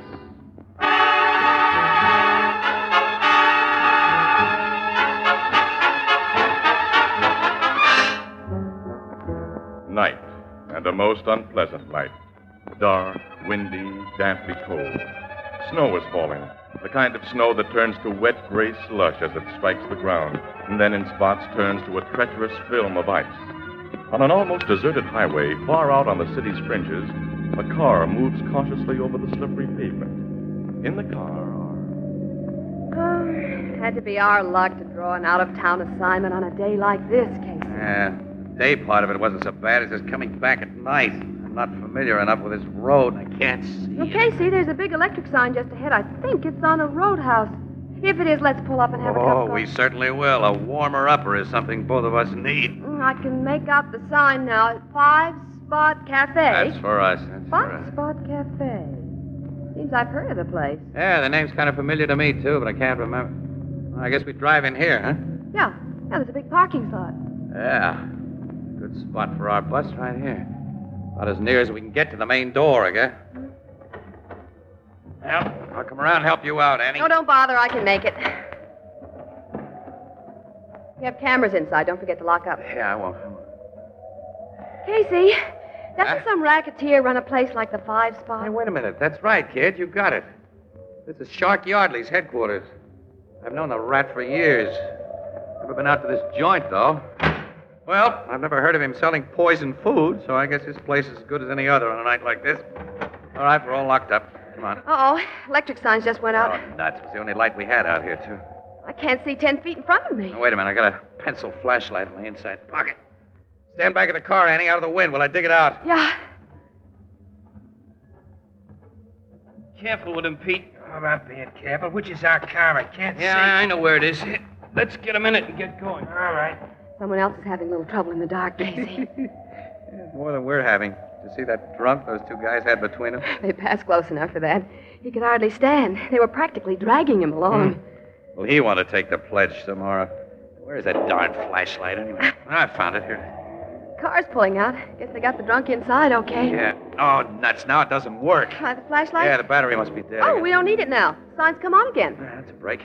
All right, come on. Let's get into that cafe. I hope there's plenty of heat in there and chill through. Hey, wait a second. What? Just kicked something in this slush here. Huh? Oh, I heard it. Hotel key. At least it has a hotel tag attached to it. Yeah, wait, let me wipe some of this muck off it. Harwell Hotel, room 1118. Maybe one of those men dropped it who were taking the drunk home. Well, if the drunk dropped it, they're going to have some extra trouble taking him home unless they know his hotel and room number. He'll never be able to tell them. Well, I'll stick the key in my pocket and turn it over to somebody inside the joint here. Maybe inquiries for it. Let me help you on these steps, Annie. They're pretty slippery. Yeah, thanks. Oh, boy, it's going to get inside. The dining room's pretty crowded, Annie. Let's look in the bar. No customers in there. We'll get quicker service. We'll get the bartender to bring us coffee and sandwiches. Huh? Okay. Good evening. Well, it's really a very lousy evening, bartender. Yeah, so they tell me. You just drove up here? Yeah, give me a menu, will you? Okay.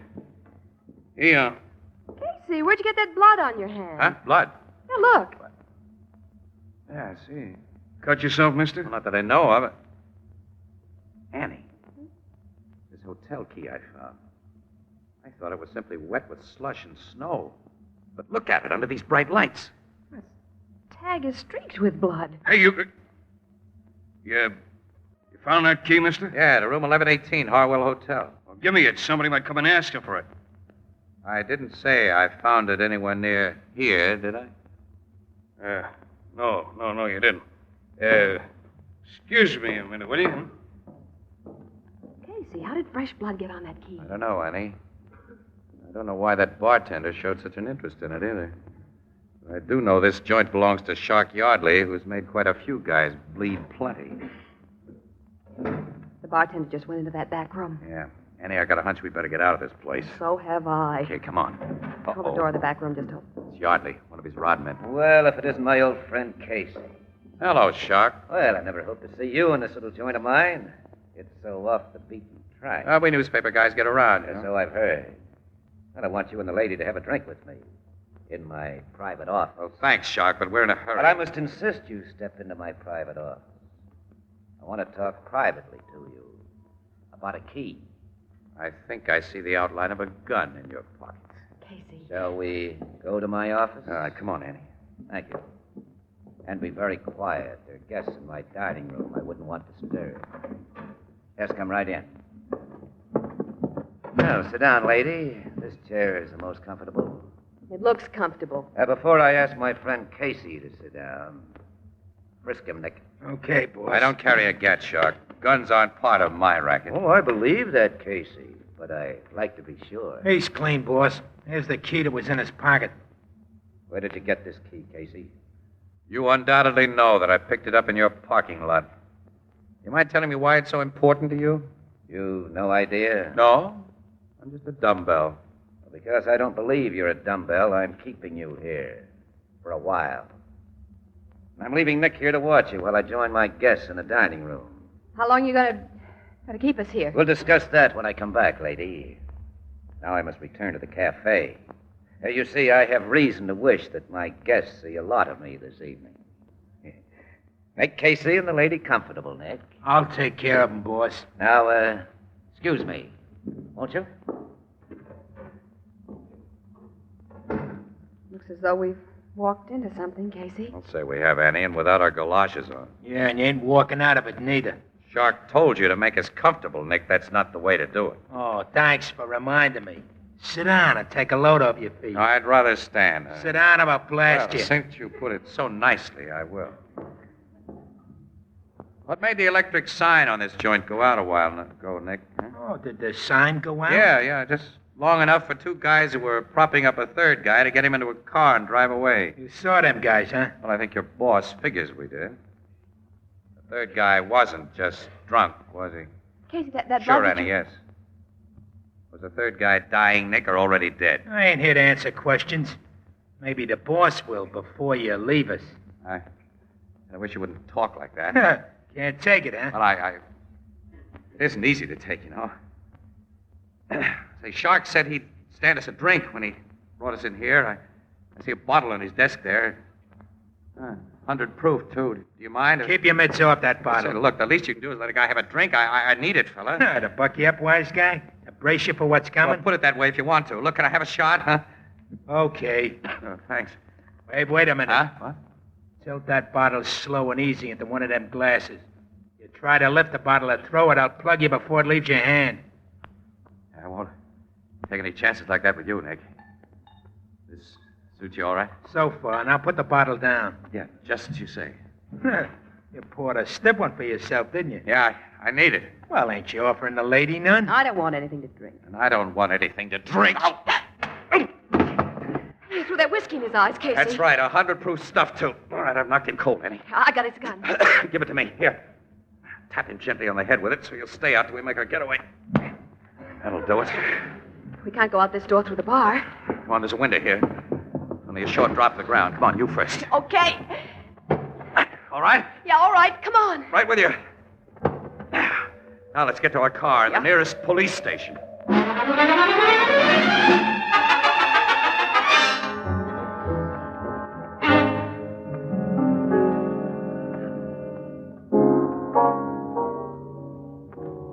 Did you have to throw a half tumbler of that good whiskey in the guy's eyes, Casey? Well, it was worth it, Ethelbert. I'll say. Well, what happened after you made your escape from that joint last night?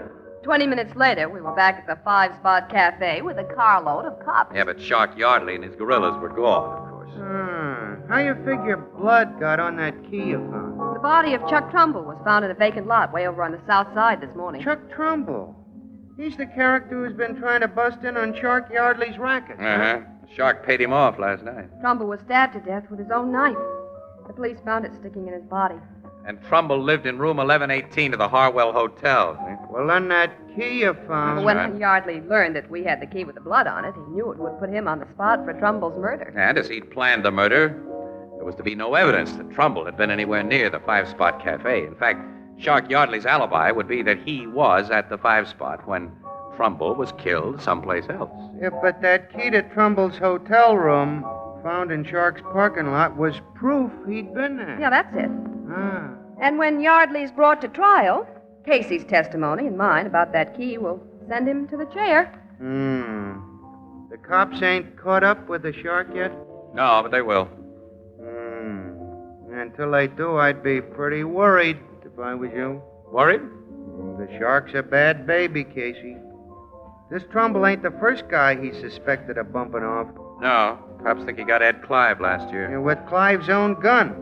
Like you think he carved Trumbull with Trumbull's own knife. And there was that gambler a couple of years ago, I forget his name. Oh, Ernie Hastings. Yeah. And the cops could never prove nothing. What I mean is, Shark Yardley ain't gonna like having a couple of witnesses loose that can finally fry him as he deserves to be fried if they stay loose. I'm not worried about the shark. He'll be too busy dodging cops to bother Ann and me. Besides, we've been witnesses against his kind of rats before. Well, he's a special mean kind of rat, Miss Williams. A special dangerous kind. Look, Annie, it's after midnight. It's time I took you home. Yeah, I'm ready to go home. I'm tired. Well, here's what we had, pal. Gee, you're paying for a change. Well, I always pay. Don't I? Well, eventually. Don't I? Yeah. Good night. Night, Casey. Night, Miss Williams. Good night, Ethelbert.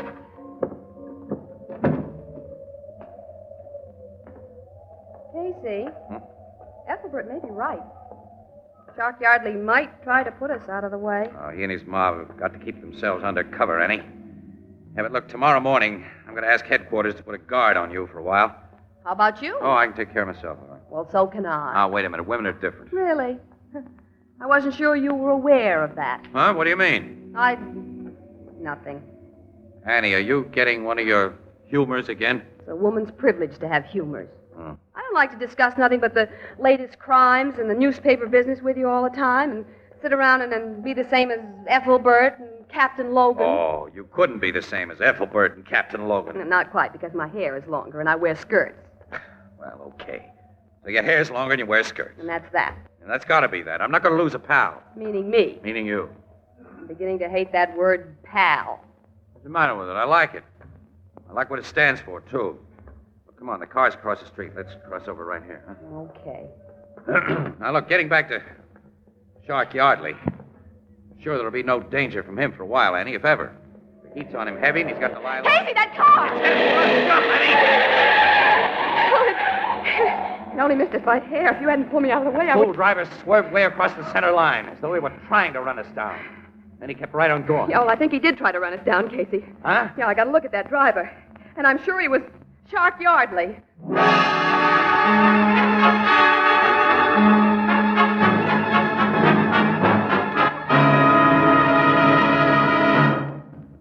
This is the season of buffet suppers and other informal entertaining. Now, when it's necessary to serve an unusually large number of guests, jadeite is the ideal answer. Yes, jadeite, spelled Jadeite, jadeite, the new kind of dinnerware developed by Anchor Hocking. You'll love its delicate jade green color, its fine porcelain-like texture, and you'll be amazed to find that jadeite is as strong and heat-proof as the Fire King oven glass you use for baking. Yet, with all its advantages, jadeite is incredibly low in price. For example, a jadeite cup and saucer costs only 15 cents in open stock, and a complete 35-piece dinner service for 6, including cups, saucers, dessert dishes, salad plates, dinner plates, vegetable bowl, platter, and sugar and creamer set, is priced at less than $5. Ask for jadeite at chain stores, department stores, hardware stores, and other stores selling chinaware and glass. Jadeite is the newest triumph of Anchor Hocking. The most famous name in glass.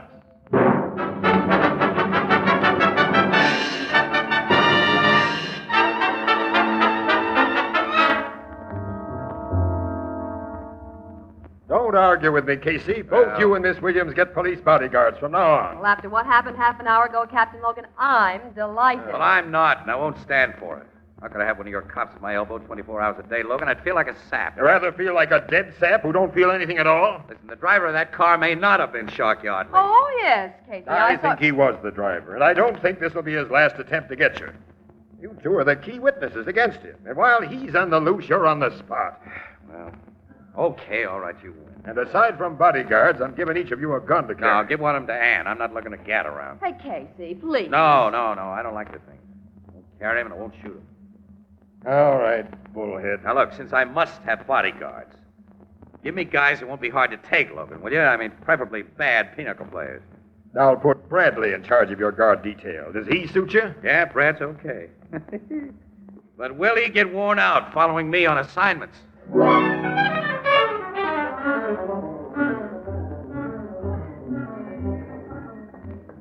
on, hurry up, Brad. City desk says there's a rest job. We left my car down the street here. Oh, where are we going now, Casey? City Hall. An appointment assignment to take pictures of the mayor's newly appointed park commissioner. Say, you get all the dirty work? Who takes all the pictures of those pin-up gals I see in the papers? Oh, the very old press photographers. Well, you've been my shadow for 5 days now, Brad. How do you like it? I'll be glad to get back to the straight detective business. Yeah, say, look, Logan's making saps out of both of us. Shark Yardley hasn't tried anything, and he won't try anything. They tried to make a hit-and-run morgue case out of you. Yeah. I think Miss Williams only imagined that Shark was in that car. And nothing's happened since. Logan's just wasting your time and the city's money, Brad, and that's a fact. Well, here's the old bus. Let's get in, get going. Okay. Casey, don't step on that starter. What? Don't touch the starter. When we left this car half an hour ago, its hood was covered with snow. Yeah? Most of the snow's fallen off. Maybe because somebody raised the hood. I'm going to see. Well, why would anybody raise the hood? Somebody did. And put this underneath. What is it, Brad? Look. Attached to your starter. I think it's a little TNT. Bomb, huh? Uh-huh. The old gangster gag. When you started your car, Bluey. Bluey, yeah. Oh, thanks, Brad. Guess maybe Logan was right.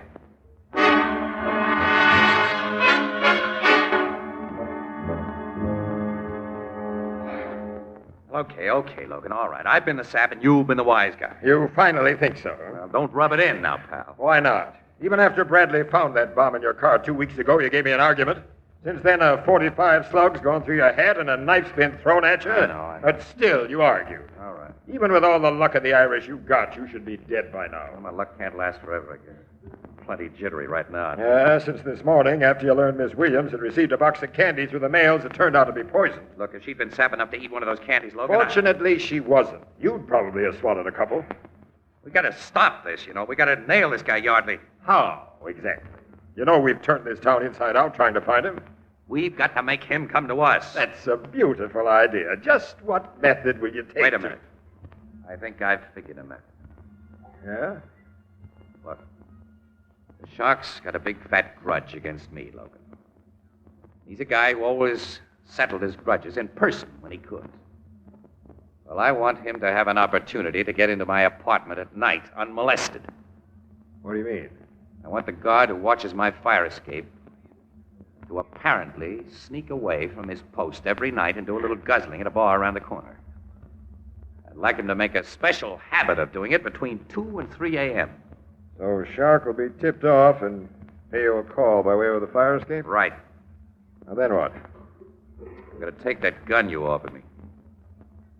Casey, I doubt if you'd shoot a guy even to save your own life. I'll kill Shark Yardley if I have to, but he ought to save me that trouble.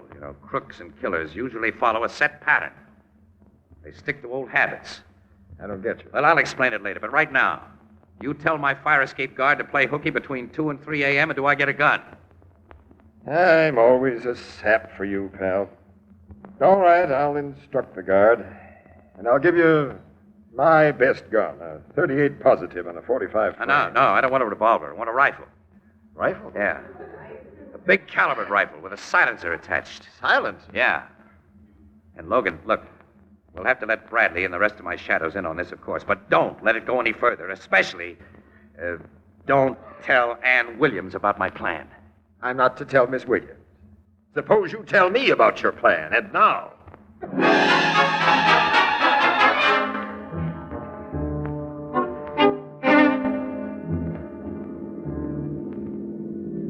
Well, okay, Brad, here's the old homestead again. Time to go through our usual routine. Yeah, well, I don't like the routine that's become usual during the last week, Casey. Yeah. You taking a big chance with nobody watching that fire escape between 2 and 3 in the morning? I'm watching. But you're not used to handling guns. Well, I can handle a rifle Logan gave me. Also, I've had lots of experience handling crooks. All I can do is hope you'll be okay. Shark may show up any time now, Casey. Maybe tonight. The sooner the better. Miss Williams is losing a lot of sleep. She's got nothing to worry about. She hasn't a fire escape. Well, come on, Brad. Let's get out of this car. You come up to my apartment as usual, look the joint over as usual, then come back here down to the street as usual. Then you'll turn out your lights as usual. And I'll seem to be sleeping soundly between 2 and 3 a.m. What if you do fall asleep, Casey? Well, in that case, Well, I won't.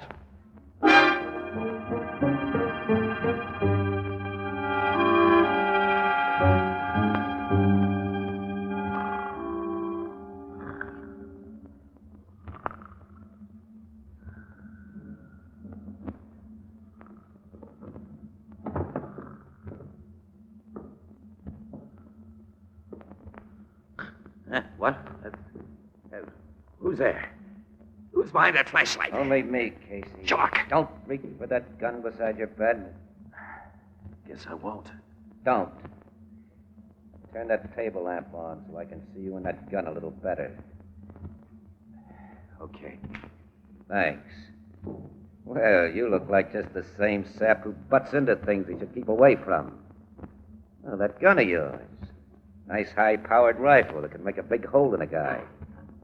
Why the silencer on it? Well, they had the attachment when I got it from the cops. Wasn't that nice? Revolver I brought along has a silencer, too. But I always like to use the other fellow's weapon if he has one. If I'm unlucky and fall into a pinch, a good lawyer may convince a jury that the other fellow was a suicide. You're going to shoot me with my rifle? Yes, Casey. After I've made sure it's loaded. It is. And now... Don't, Shark. Yellow, aren't you? Afraid to take it? Put down that gun. Putting the muzzle against your head, the cops will be sure this was a suicide. It will be if you squeeze that trigger. You're suicide. What do you mean? You looked to see if it was loaded. It is. You didn't look to see if the barrel is clear. It isn't. It's been plugged. So the shell in the chamber will blow up the gun. Yeah, this is a bluff. You can't get away with it. It isn't a bluff. Nuts. Take what I came to give you. You snapped the trap yourself, Shark. And I can't say I'm really sorry.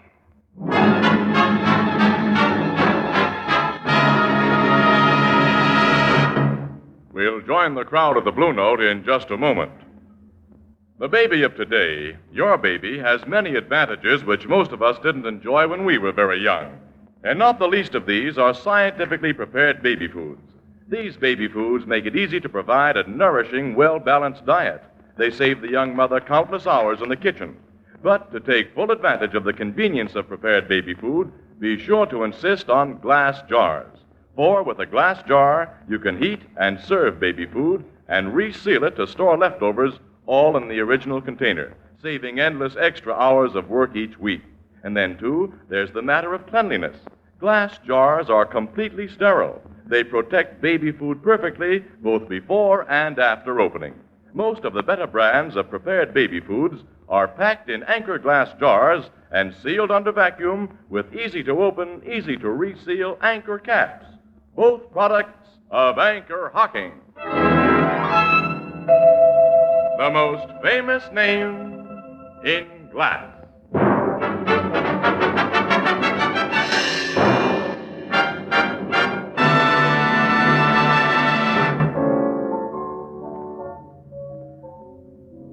Well, the explosion of that rifle didn't kill the shark, huh, Casey? No, Ethelbert, miraculously enough.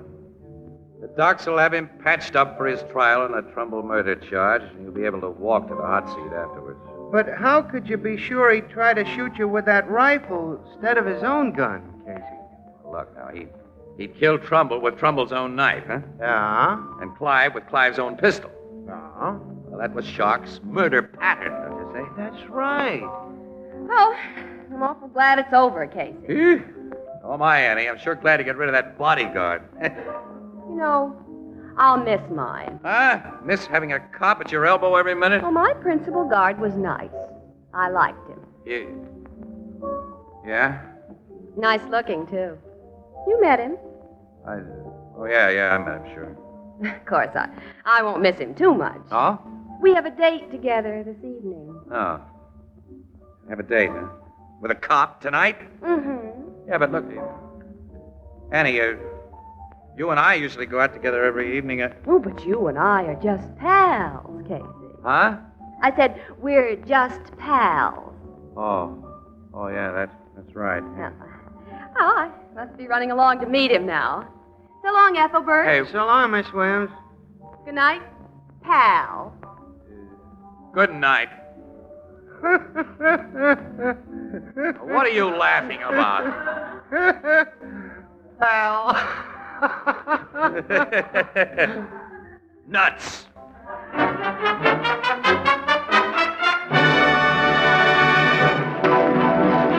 Crime Photographer, starring Staats Cotsworth as Casey, is written by Alonzo Dean Cole.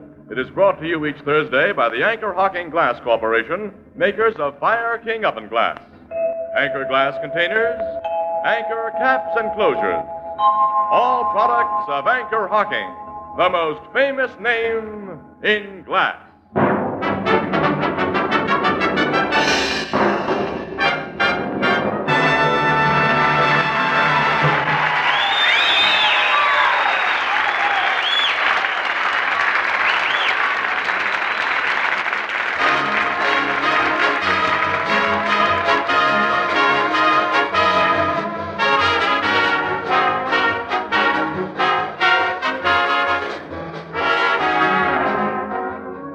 Photographer is directed by John Dietz and is based on the fictional character of Flash Gun Casey, created by George Harmon Cox. Original music is by Archie Blyer, and the program features Miss Jan Miner as Anne and John Gibson as Ethelbert. Herman Chittison is the Blue Note pianist.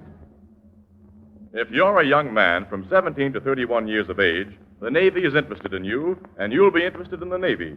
For the Navy offers you training in the most extensive scientific schools in the world, combined with travel and adventure, good pay, financial security, and early retirement. Get in touch with your local Navy recruiting office immediately.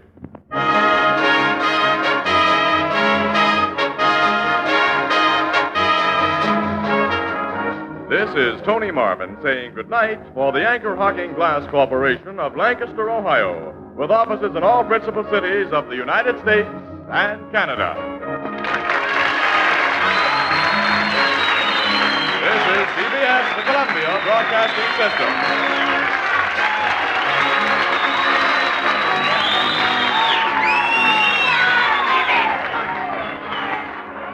Imagine advertising glass. Not just glass products, but glass itself. That's what they did. 78 years ago, February 12, 1948, Staats Cotsworth is Casey, crime photographer, here on Classic Radio Theater with Wyatt Cox. If you want to support the podcast, visit us over at classicradio.stream. That's classicradio.stream. Up next, The Creaking Door with more Inner Sanctum Mysteries.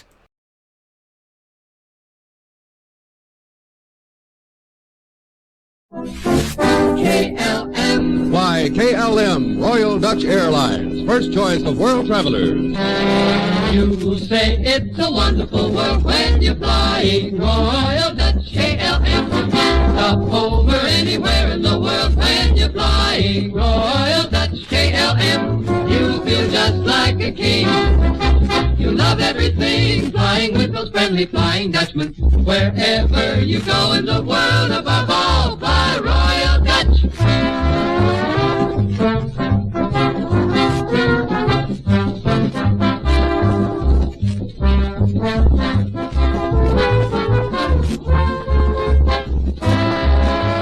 Fly Royal Dutch KLM. We continue now on Classic Radio Theater by opening The Creaking Door for Inner Sanctum Mysteries. 80 years ago, February 12th, 1946, and the man who just couldn't die.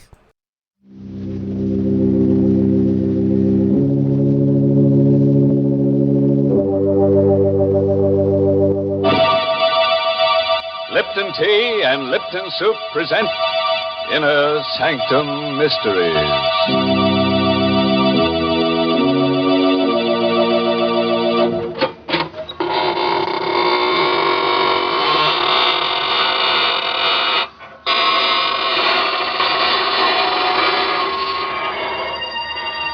Good evening, friends. This is your host of the Inner Sanctum inviting you in through the creaking door.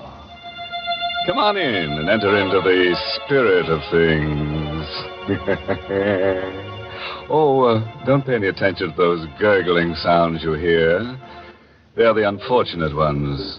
The midnight spirits who are caught haunting before midnight. Poor things. All they can do now is gurgle because they've evaporated into distilled spirit. What a horrifying thought, Mr. Host. Can't we ever talk about the brighter side of life? Well, don't forget, Mary, murder is my business. Well, thank goodness it isn't mine. And right now, I'd much prefer to talk with our Lipton listeners about something more conducive to happy spirits. I mean, a cup of hearty, piping hot Lipton tea. You know, it's really wonderful, the extra delight you get from this superb tea, friends. And the reason is simply this. Lipton's grand brisk flavor. Brisk, you know, is the tea expert's own word for the fresh, full-bodied, lively flavor of Lipton tea. Because unlike ordinary teas, Lipton's is never flat-tasting or lifeless. Lipton tea is always spirited, full-flavored, truly satisfying. Why, I'd even go so far as to say that once you've tried it, I think you'll enjoy Lipton tea more than any other tea you've ever tasted. And I'll go even further, Mary, and introduce our listeners to tonight's story. It's an original radio play written especially for Inner Sanctum by Emil Tepperman and starring Richard Widmark in the role of Alex Gregory. It's about a man who became master of a secret so fearful that it could never be revealed to any mortal, living or dead. But let him tell you the story himself, how he learned the most terrible secret in all the universe, and what he did with it.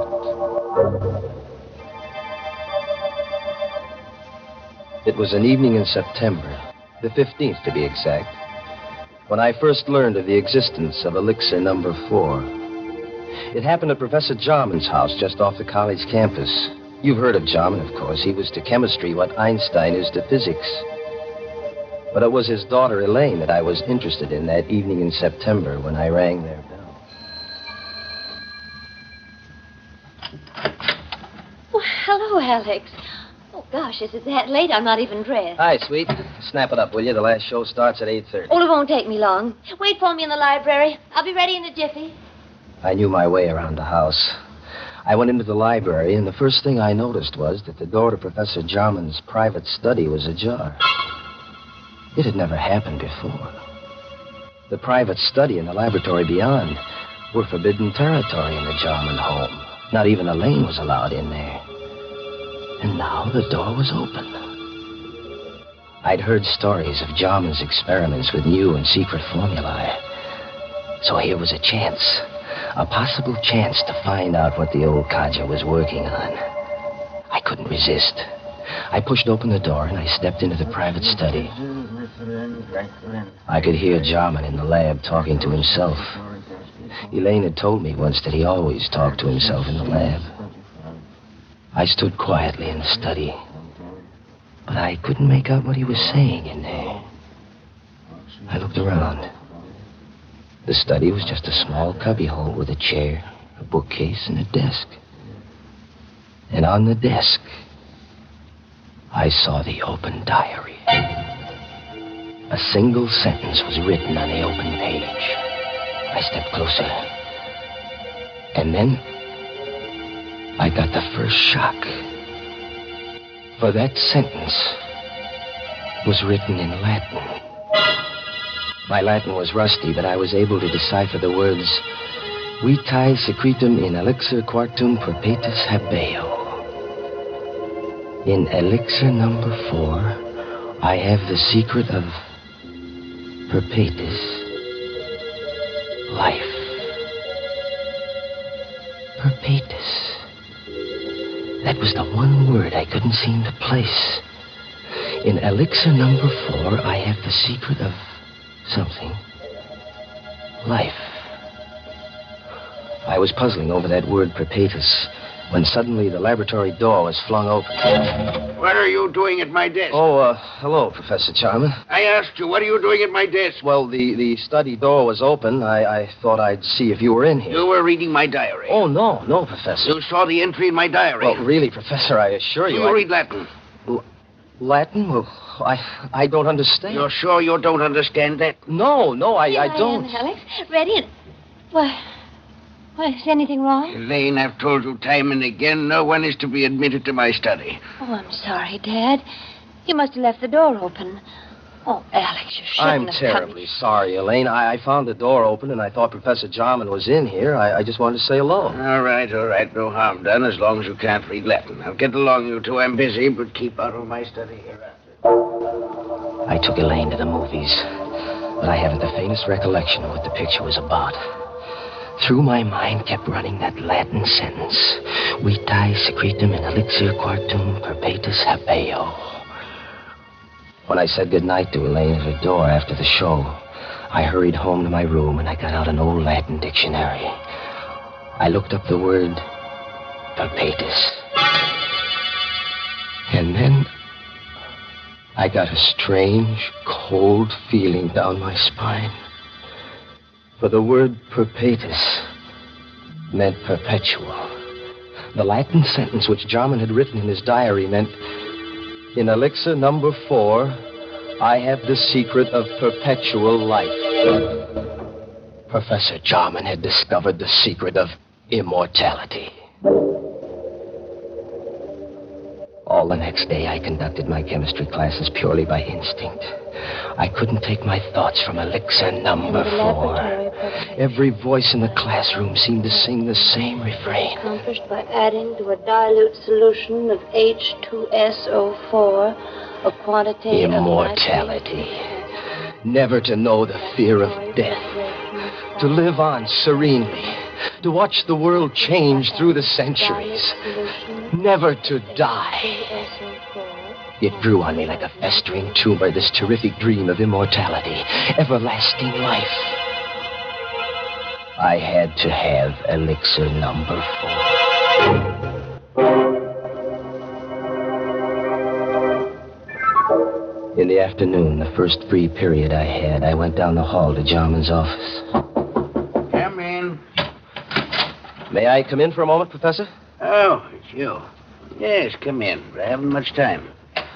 Professor, I want to apologize for last night. Let's forget about it. No harm done. Well, whatever it was you had written in your diary, it must have been pretty important. No, not at all. Only some chemistry notes. Nothing of any importance. Just something I've been experimenting Well, with. I'd be very glad to assist you, Professor. Anything I could do, That's very kind of you, young man, but I don't need any assistance, thank you. As a matter of fact, the experiment is completed. You mean you're all finished? All but the practical application. Oh.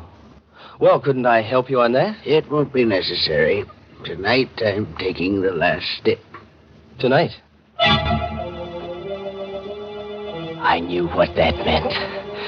Tonight, he was going to use elixir number 4. He was going to administer it to himself. I had to act tonight or never. Jarman's keys were on his desk. I distracted his attention, and I managed to pick them up without his noticing. Then I hurried across town to a locksmith and had him make duplicates of Jarman's house key, his study key, and his laboratory key. Then I returned to the college, and I managed to replace the keys on Jarman's desk while he was out. Now, I was ready for an adventure into immortality.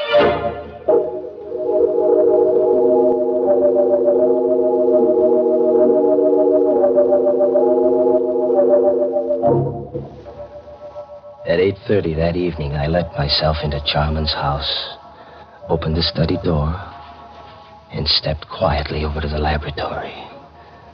I knew Elaine was at a sorority meeting.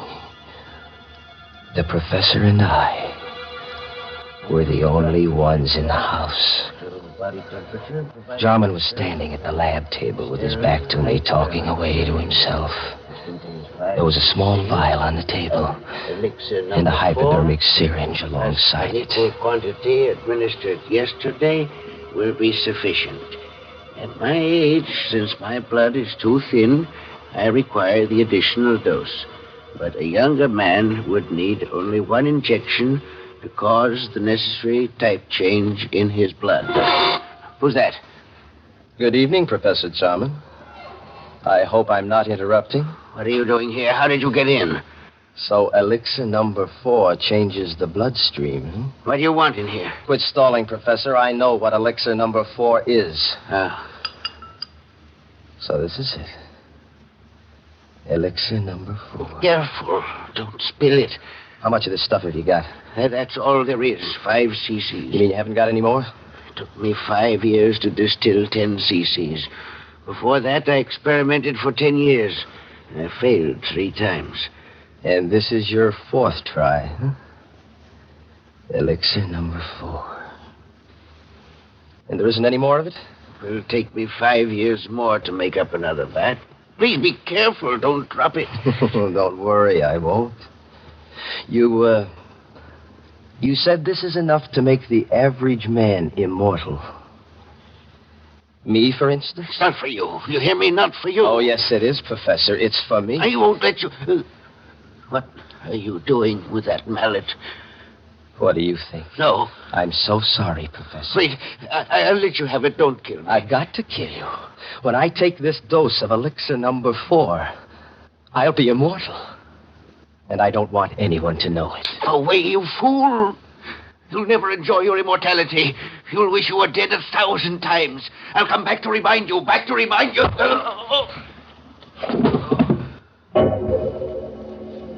didn't hit him hard enough to kill him. That wasn't part of my plan. But when he lay unconscious on the floor, I searched among the chemicals until I found what I wanted. I mixed some chemicals in a test tube, and I watched the fumes forming. Then I held the test tube against Jarman's mouth, forcing the deadly gas into his lungs. When I was sure he was dead, I wiped the tube clean of my fingerprints and put it back in the rack. Then I picked up the vial of elixir number 4, the hypodermic syringe, and I hurried away, locking all the doors behind me. As soon as I got home, I filled the hypo with elixir number 4, and I gave myself the injection. Almost immediately, I felt a strange radiance pervading my body. A new strength was flowing in my blood. I was immortal. I couldn't die. I would go on living and living and living forever.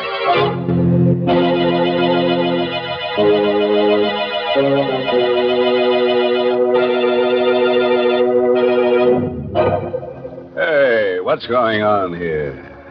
What's all this about living forever?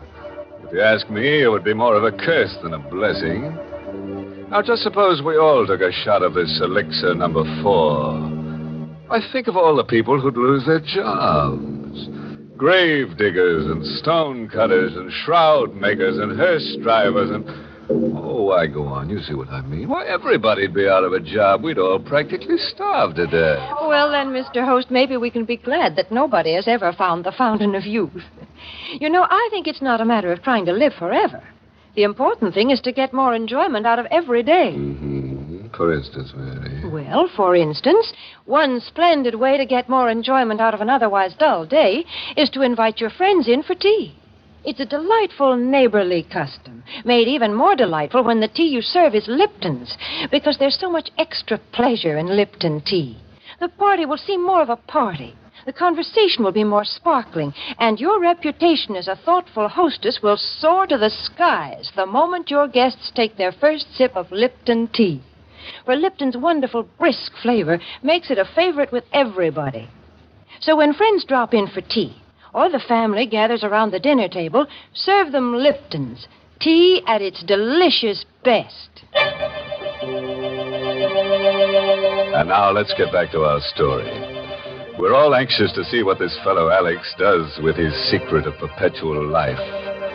Just imagine, a man with all that time on his hands. Time to kill. And kill. And kill.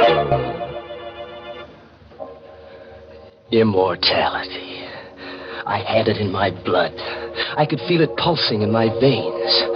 The vitality, the power. I had to establish an alibi. Not that I expected to need an alibi.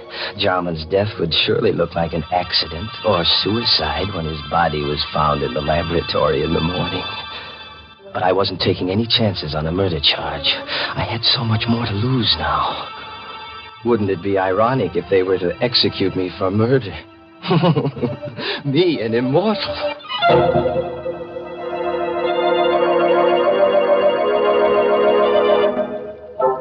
Next morning, I stopped at Jarman's house and rang the bell. I knew Elaine must have gone right to bed when she returned from the sorority meeting last night, because she never disturbed her father when he was in the lab. But now, when she discovered that he hadn't been to bed all night, she'd want to investigate. And I wanted to be there when the body was found. Oh, good morning, Alex. Hello, sweet. What's wrong? You look worried. Come on in. Alex, I am worried. Dad's still in the lab. He didn't go to bed last night. Well, what of it? He must be working on something big. No, I'm afraid something's happened. I knocked at the door just now and there was no answer. The door was locked? Well, yes, but I have a pass key. I wonder if I ought to use it. Well, of course you should. Well, please, Alex. You come with me. Of course, darling. Together we opened the laboratory door. I was all set to act horrified when we discovered the body on the floor. But there was no need to act. I was horrified. For the lab was empty. There was nothing on the floor. The body of Professor Jarman was gone. I don't know for how many hours after that I walked the street, confused and frightened and uncomprehending. I tried to reason it out, how Jarman's body had walked out of that lab. There was only one solution. Jarman had already taken one dose of elixir number 4. It must have counteracted the poison that I'd forced into him. He must have gotten up and then walked away. But where? And why? I recalled what he'd said before I hit him with the mallet. Yes, I could hear his voice faintly strumming at my brain. You'll never enjoy your immortality. You'll wish you were dead 1,000 times. I'll come back to remind you.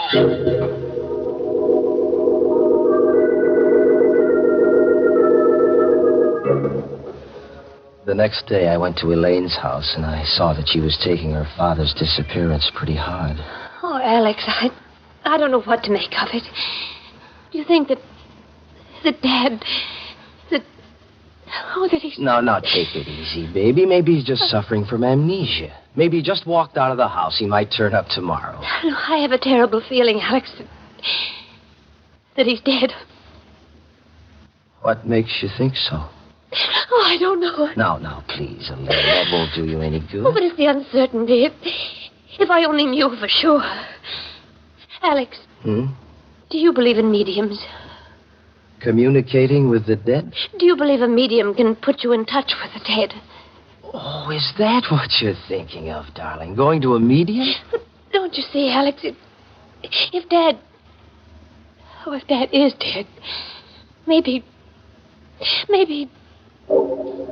I was worried, too.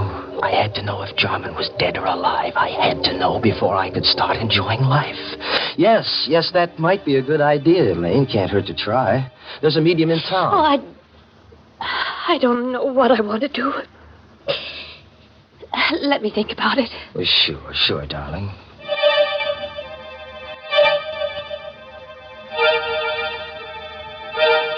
In the days that followed, I began to doubt whether I really was immortal.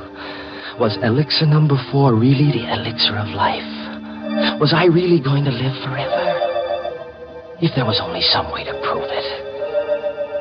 Then I remembered what Jarman had said, that the elixir caused a change of blood type. Well, that'd be easy enough to check. Elaine was taking a medical course, so I asked her to test my blood on the pretext that I thought I had anemia. It won't hurt, Alex. Just the needle. Ouch. There, now I've got all the blood I need. Just sit here a minute while I make the test. Well, does it take long? Only a minute. Alex. She was excited.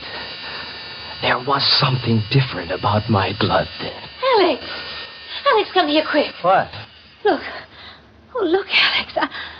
I can't be mistaken. Your blood. It's a new type. Elaine couldn't get over the discovery that my blood was a new type. I'd asked her not to tell anyone about my new blood type, but I knew she wouldn't be able to keep the secret for long. And once it got out, people might begin to suspect what I already knew for sure, that I was immortal. Oh, I couldn't afford to have that known, because then everybody in the world would be envious of me. They'd hate me, too, because they'd know I could go on living long after they were dead. Oh, no. No, it had to be a secret forever. No one in the whole world must know, except myself. And the only person who could spill the secret now was Elaine. So, there was only one thing to do. Elaine furnished the opportunity herself the next day. Alex, I've been thinking about that medium. I've got to know if Dad is alive or dead. All right, whatever you say, darling, if it'll make you feel any better. I'll go with you, of course. Just the two of us, huh? We made a date to go to the seance that evening, and I made my plans accordingly. I didn't intend that Elaine should leave the seance alive. We arrived at the medium's house promptly at 9 o'clock. The medium asked Elaine and me to sit close to each other. And then she put out the lights. Alex. It's all right, sweet. I'm right here. I'm right next to you. I'm frightened. Now, there's nothing to be frightened about, darling. I'm right here with you. But it's so dark. I can't see anything. I don't hear anything. Where's the medium? She's still here. She's right across the table. She's gone into a trance. Do you think she'll contact Dad's spirit? I don't know, darling. Wait and see. I timed myself carefully, waiting for the moment when the medium should be well into her trance. Then I took out of my pocket the hypodermic syringe. I held the plunger in my left hand while I gripped Elaine's arm with my right, my thumb over the artery. Alex, my arm, your fingers hurt. It's all right, sweet. Slowly, I brought the hypodermic needle up close to the artery. One bite of the needle, a single plunge of the plunger, and death would come almost instantaneously. And no one in the world could say that it hadn't been heart failure. But suddenly, just as I had the plunger ready, I heard something strange. A sound. In the room where there should have been no sound. You'll never enjoy your immortality. You'll wish you were dead 1,000 times. I'll come back to remind you. Back to remind you. Back The voice to of the remind you. dead. Back to remind you. Jarman, where are you? Jarman, stop. You're dead. You're dead, Jarman. You can't be talking. You're dead. I saw your dead body. I killed you myself.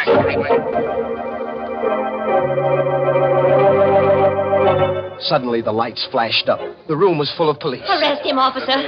He killed my father. You heard his confession. That voice. That was Dad's voice, Alex. A recording. What? A recording? That's why he always talked to himself in the lab. He had a wire recording machine. He talked while he carried on his experiments so that there'd be a permanent record. The wire recorder picked up everything that was said in the lab the night you killed him. But we could never have proved it was your voice in court if you hadn't confessed just now. Yes, but the body. I found Dad dead that night when I got back from the meeting. And I hid the body until I could find his murderer. And now, Alex, I found him.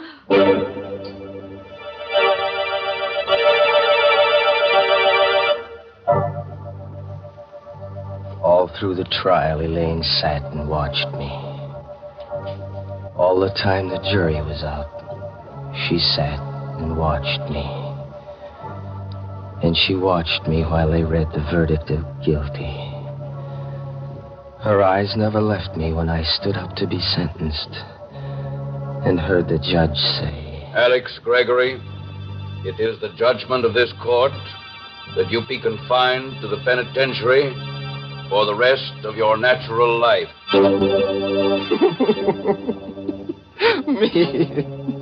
Me of all people. Me sentenced to imprisonment for life. Me in whose veins runs the precious elixir number 4. Imprisonment for the rest of my natural life, which means forever.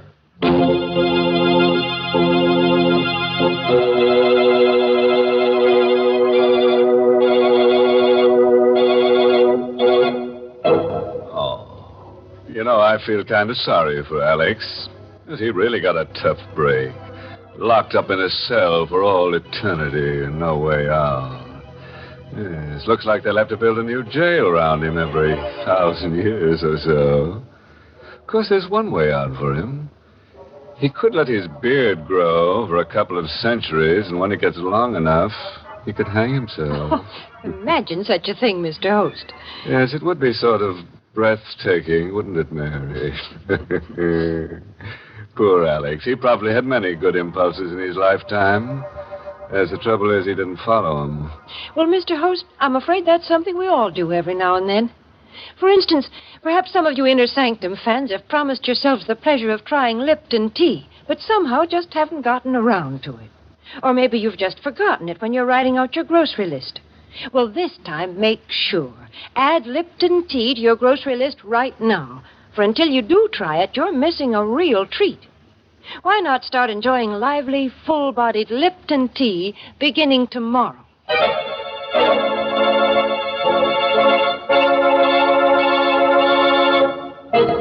And now, friends, before I say goodnight, here's a pleasant bit of philosophy. Biologists tell us that all life starts in a little cell, and for convicted murderers, it ends there, too. Oh, by the way, this month's Inner Sanctum mystery novel is Death in the Limelight by A.E. Martin. And next week's Inner Sanctum story, brought to you by the makers of Lipton Tea and Lipton Soup, and directed by Hyman Brown. Next week's story is called You'll Never Escape. So, if you feel in a capturing mood, join us next Tuesday. Until then, good night. Pleasant dreams.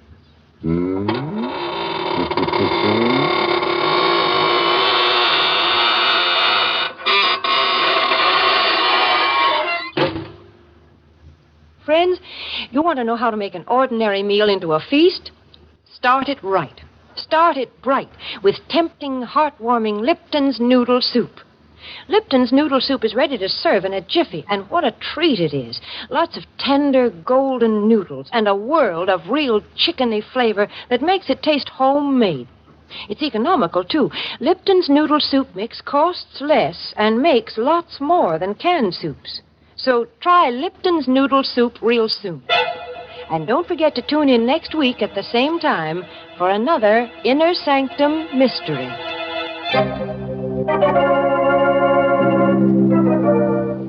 This is CBS, the Columbia Broadcasting System.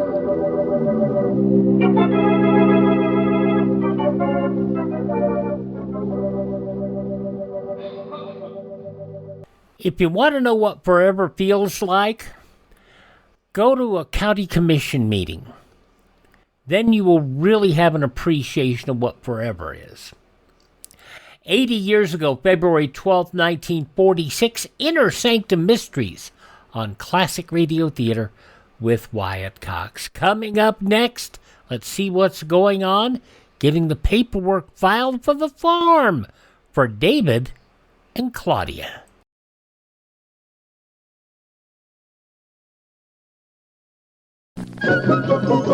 Wouldn't you really rather have a Buick? A Buick? A Buick? Wouldn't you really rather have a Buick than any other kind of car? Buick Special, Rim size, Buick LeSabre, full size, Buick Electra 225. oh, luxury, Buick Skylark, so personal, Buick Wildcat. wild. Buick Riviera means adventure when you drive. So wouldn't you really rather have a Buick this year?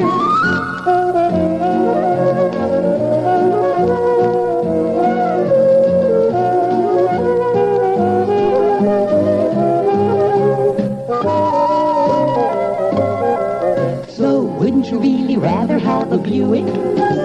A Buick? A Buick? Wouldn't you really rather have a Buick this year? Let's wrap it up here on Classic Radio Theater with Wyatt Cox with an episode of Claudia. This episode goes back 78 years. February 12th, 1948. Your Coca-Cola bottler presents Claudia.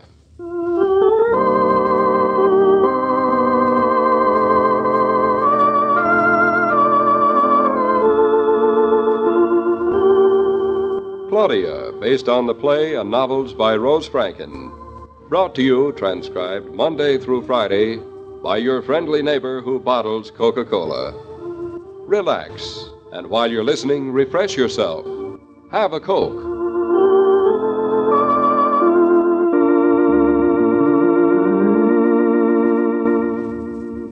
And now, Claudia.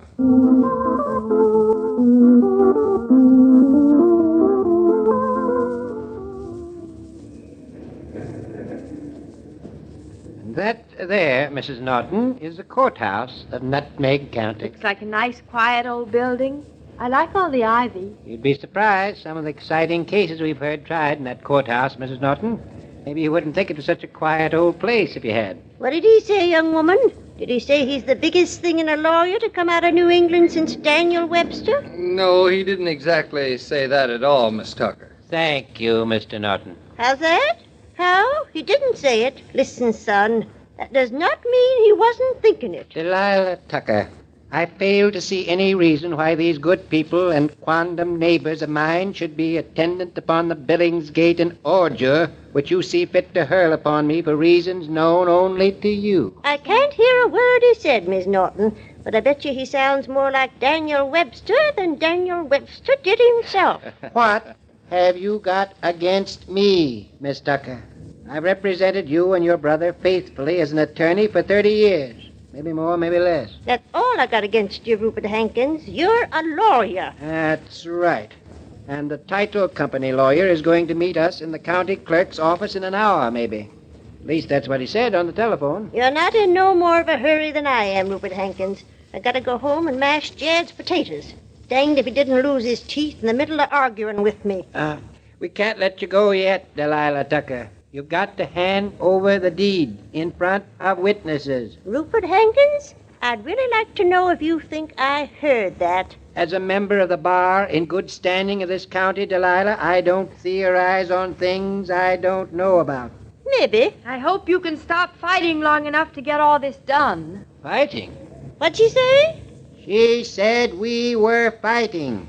Well, if that doesn't beat all, Rupert Hankins and I have been friends for 60 years and ain't said a nice word to each other yet. But who calls that fighting? Step right in here. We'll have this settled in a minute, maybe. It's been settled for hours. It hasn't been settled yet in the eyes of the law, meaning Mr. Hankins here. Rupert Hankins, here's your deed. Not so fast, Delilah. Let me take a good look at this.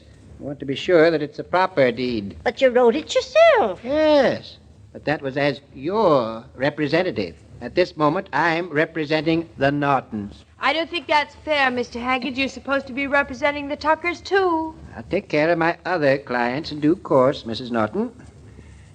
Situated along the east side of the road commonly known as that sounds all right. Now, let's just pick another part, maybe. And following the line due south for a distance of 7 rods, 16 2/10 feet, to a certain rock, commonly known as King William's Rock, and from thence 17 degrees east to a point... What is all this? This is our house. Doesn't sound like it. Are you sure? That's it, all right. Did you know we had King William's Rock on our land? Why, everybody knows that. It says so. I wonder why they call it that. Probably because it looks like King William. Who is he? Or is he? Probably some Indian. Maybe his ghost lives underneath the rock. Ghosts? You mean we're going to have ghosts, too? Oh, this farm comes completely equipped. I bet there's a skeleton in every closet and a draft in every eave. What's an eave? Something that drops. This is an excellent deed. Covers the situation perfectly. We accept it. We ought to, Rupert. You wrote it. The part of it that isn't printed, and I'm ready to wager you copied that off something else anyhow. On behalf of my clients, Mr. and Mrs. Norton, we accept this deed as properly executed, exclusive, and binding. Now, on behalf of my clients, the Tuckers, the sellers of this property, I would like to see the buyer's payment. Mr. Hankins, I herewith and heretofore and notwithstanding and thus present you with a duly certified check in the amount called for in the contract of sale herein before mentioned. Seems perfectly satisfactory to me, Mr. Norton, and I urge my client, Miss Tucker, to accept it forthwith. I do. I congratulate all of you. On having a good lawyer? I'm going on home to find Jed's teeth and mash his potatoes. As for you two... Yes, Miss Tucker? Hope you can move in before spring. Like you to be all settled before the dogwood come out. We got some right pretty dogwood on our place, and you can come and see it. And I'll give you some of my bogberry jelly. Well, goodbye, and I'll tell Jed you asked for him. Please do say hello. And many, many thanks. Thanks, but couldn't matter none. You didn't have to say that. I'd have said it anyway myself. Goodbye. And as for you, Rupert Hankins, I'll be seeing you. Goodbye, Miss Tucker. Well, she's all right, isn't she? I think she's wonderful. She's just like an egg. Hard outside, but all soft underneath. Maybe. She's one of the crankiest good women we've got in this county. Well, sir, now that you are a landowner of Nutmeg County, it behooves us to go upstairs and have the said fact properly recorded with the responsible party. Who's the responsible party? Mr. Ephraim Hankins, the deputy county clerk. Hankins? Is he related to you, Mr. Hankins? Not close, like the sheriff and the judge. He's just a cousin. This way, Mr. and Mrs. Norton. Right through this door. David, I don't think anybody's done a deed in years. It doesn't look as though anybody's ever been here. Do not do a deed. What do? You execute it. Poor little deed. Mrs. Norton, I'd like you to meet the Honorable Ephraim Hankins. How do you do, Mr. Hankins? Hello, Mrs. Norton. And that, I take it, is Mr. Norton. Correct. And how do you do, Mr. Hankins? I'm doing fine, thank you, just fine. But the rest of this place is dead on its feet. Are you really the other Mr. Hankins' cousin? He certainly is. Well, I must say, you don't sound alike. Well, you don't think we Hankins are born old, do you? What's the trouble, Rupert? You've been giving these nice people the Civil War treatment? I'll bet you've got them thinking we're still using horses and buggies up here. I'll thank you, Ephraim, to keep a civil tongue in your head. Don't let him kid you, Mr. and Mrs. Norton. This is Connecticut. We're only about an hour from New York. We've got automobiles and movies, and most of us read newspapers, and we even listen to the radio. I assume as much. Of course, there is a certain conservative element in the community, of which my cousin Rupert Hankins, your attorney, is a conspicuous example. Maybe. If conservative means that I'm suspicious of you and what you stand for, then you hit the nail right on the head, Ephraim.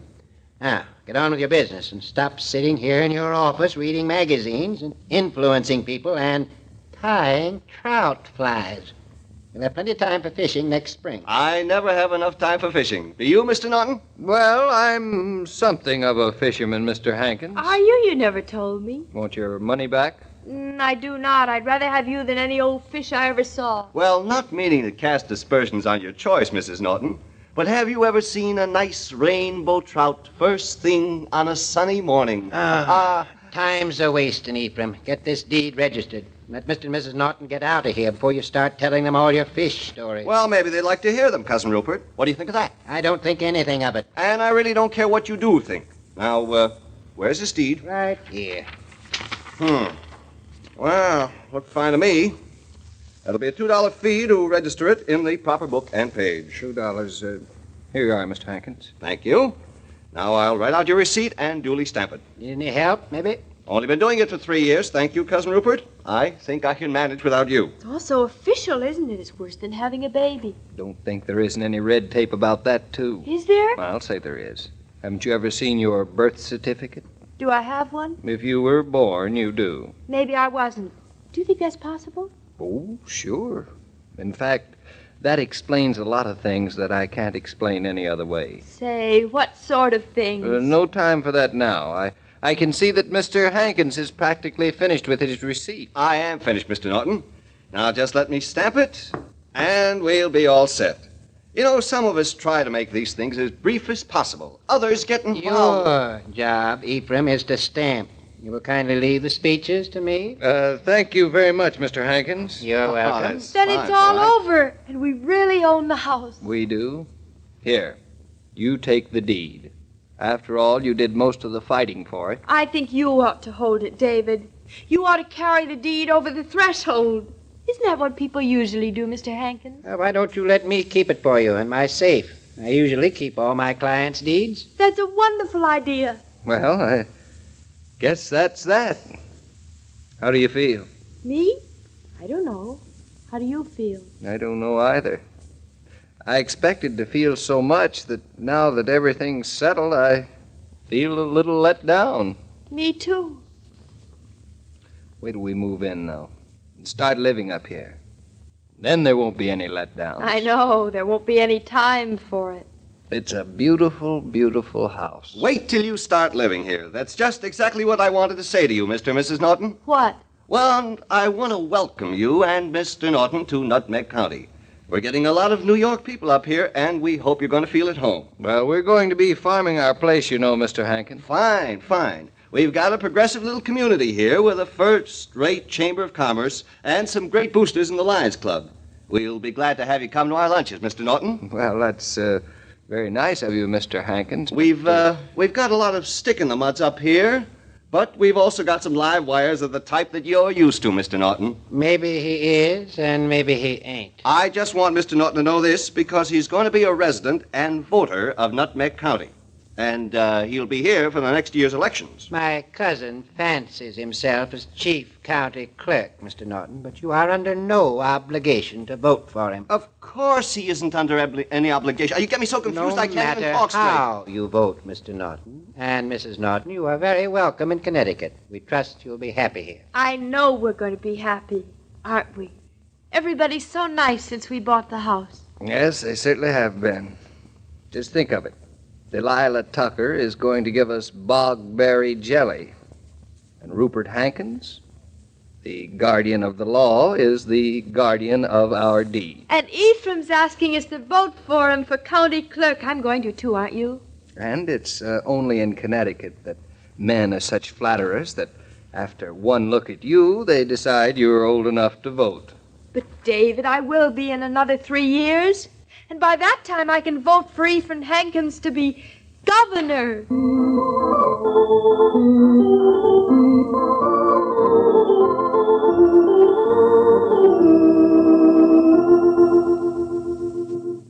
This broadcast of Claudia was supervised and directed by William Brown Maloney.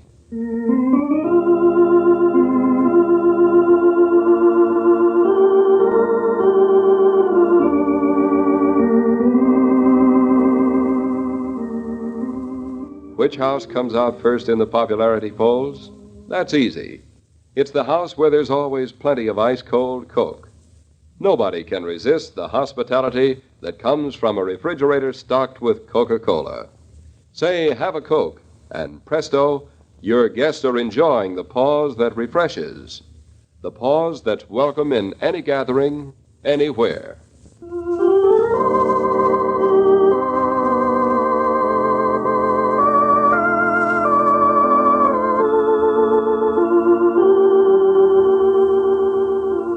Every day, Monday through Friday, Claudia comes to you transcribed with the best wishes of your friendly neighbor who bottles Coca-Cola. So listen again tomorrow at the same time.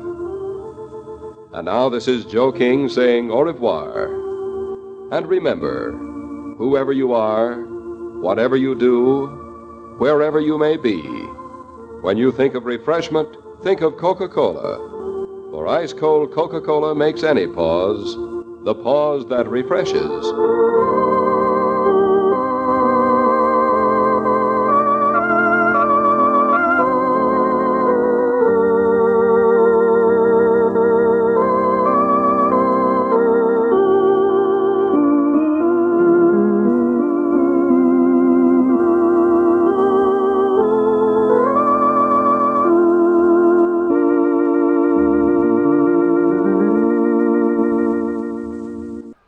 There you go. They got the farm. But what's going to happen next?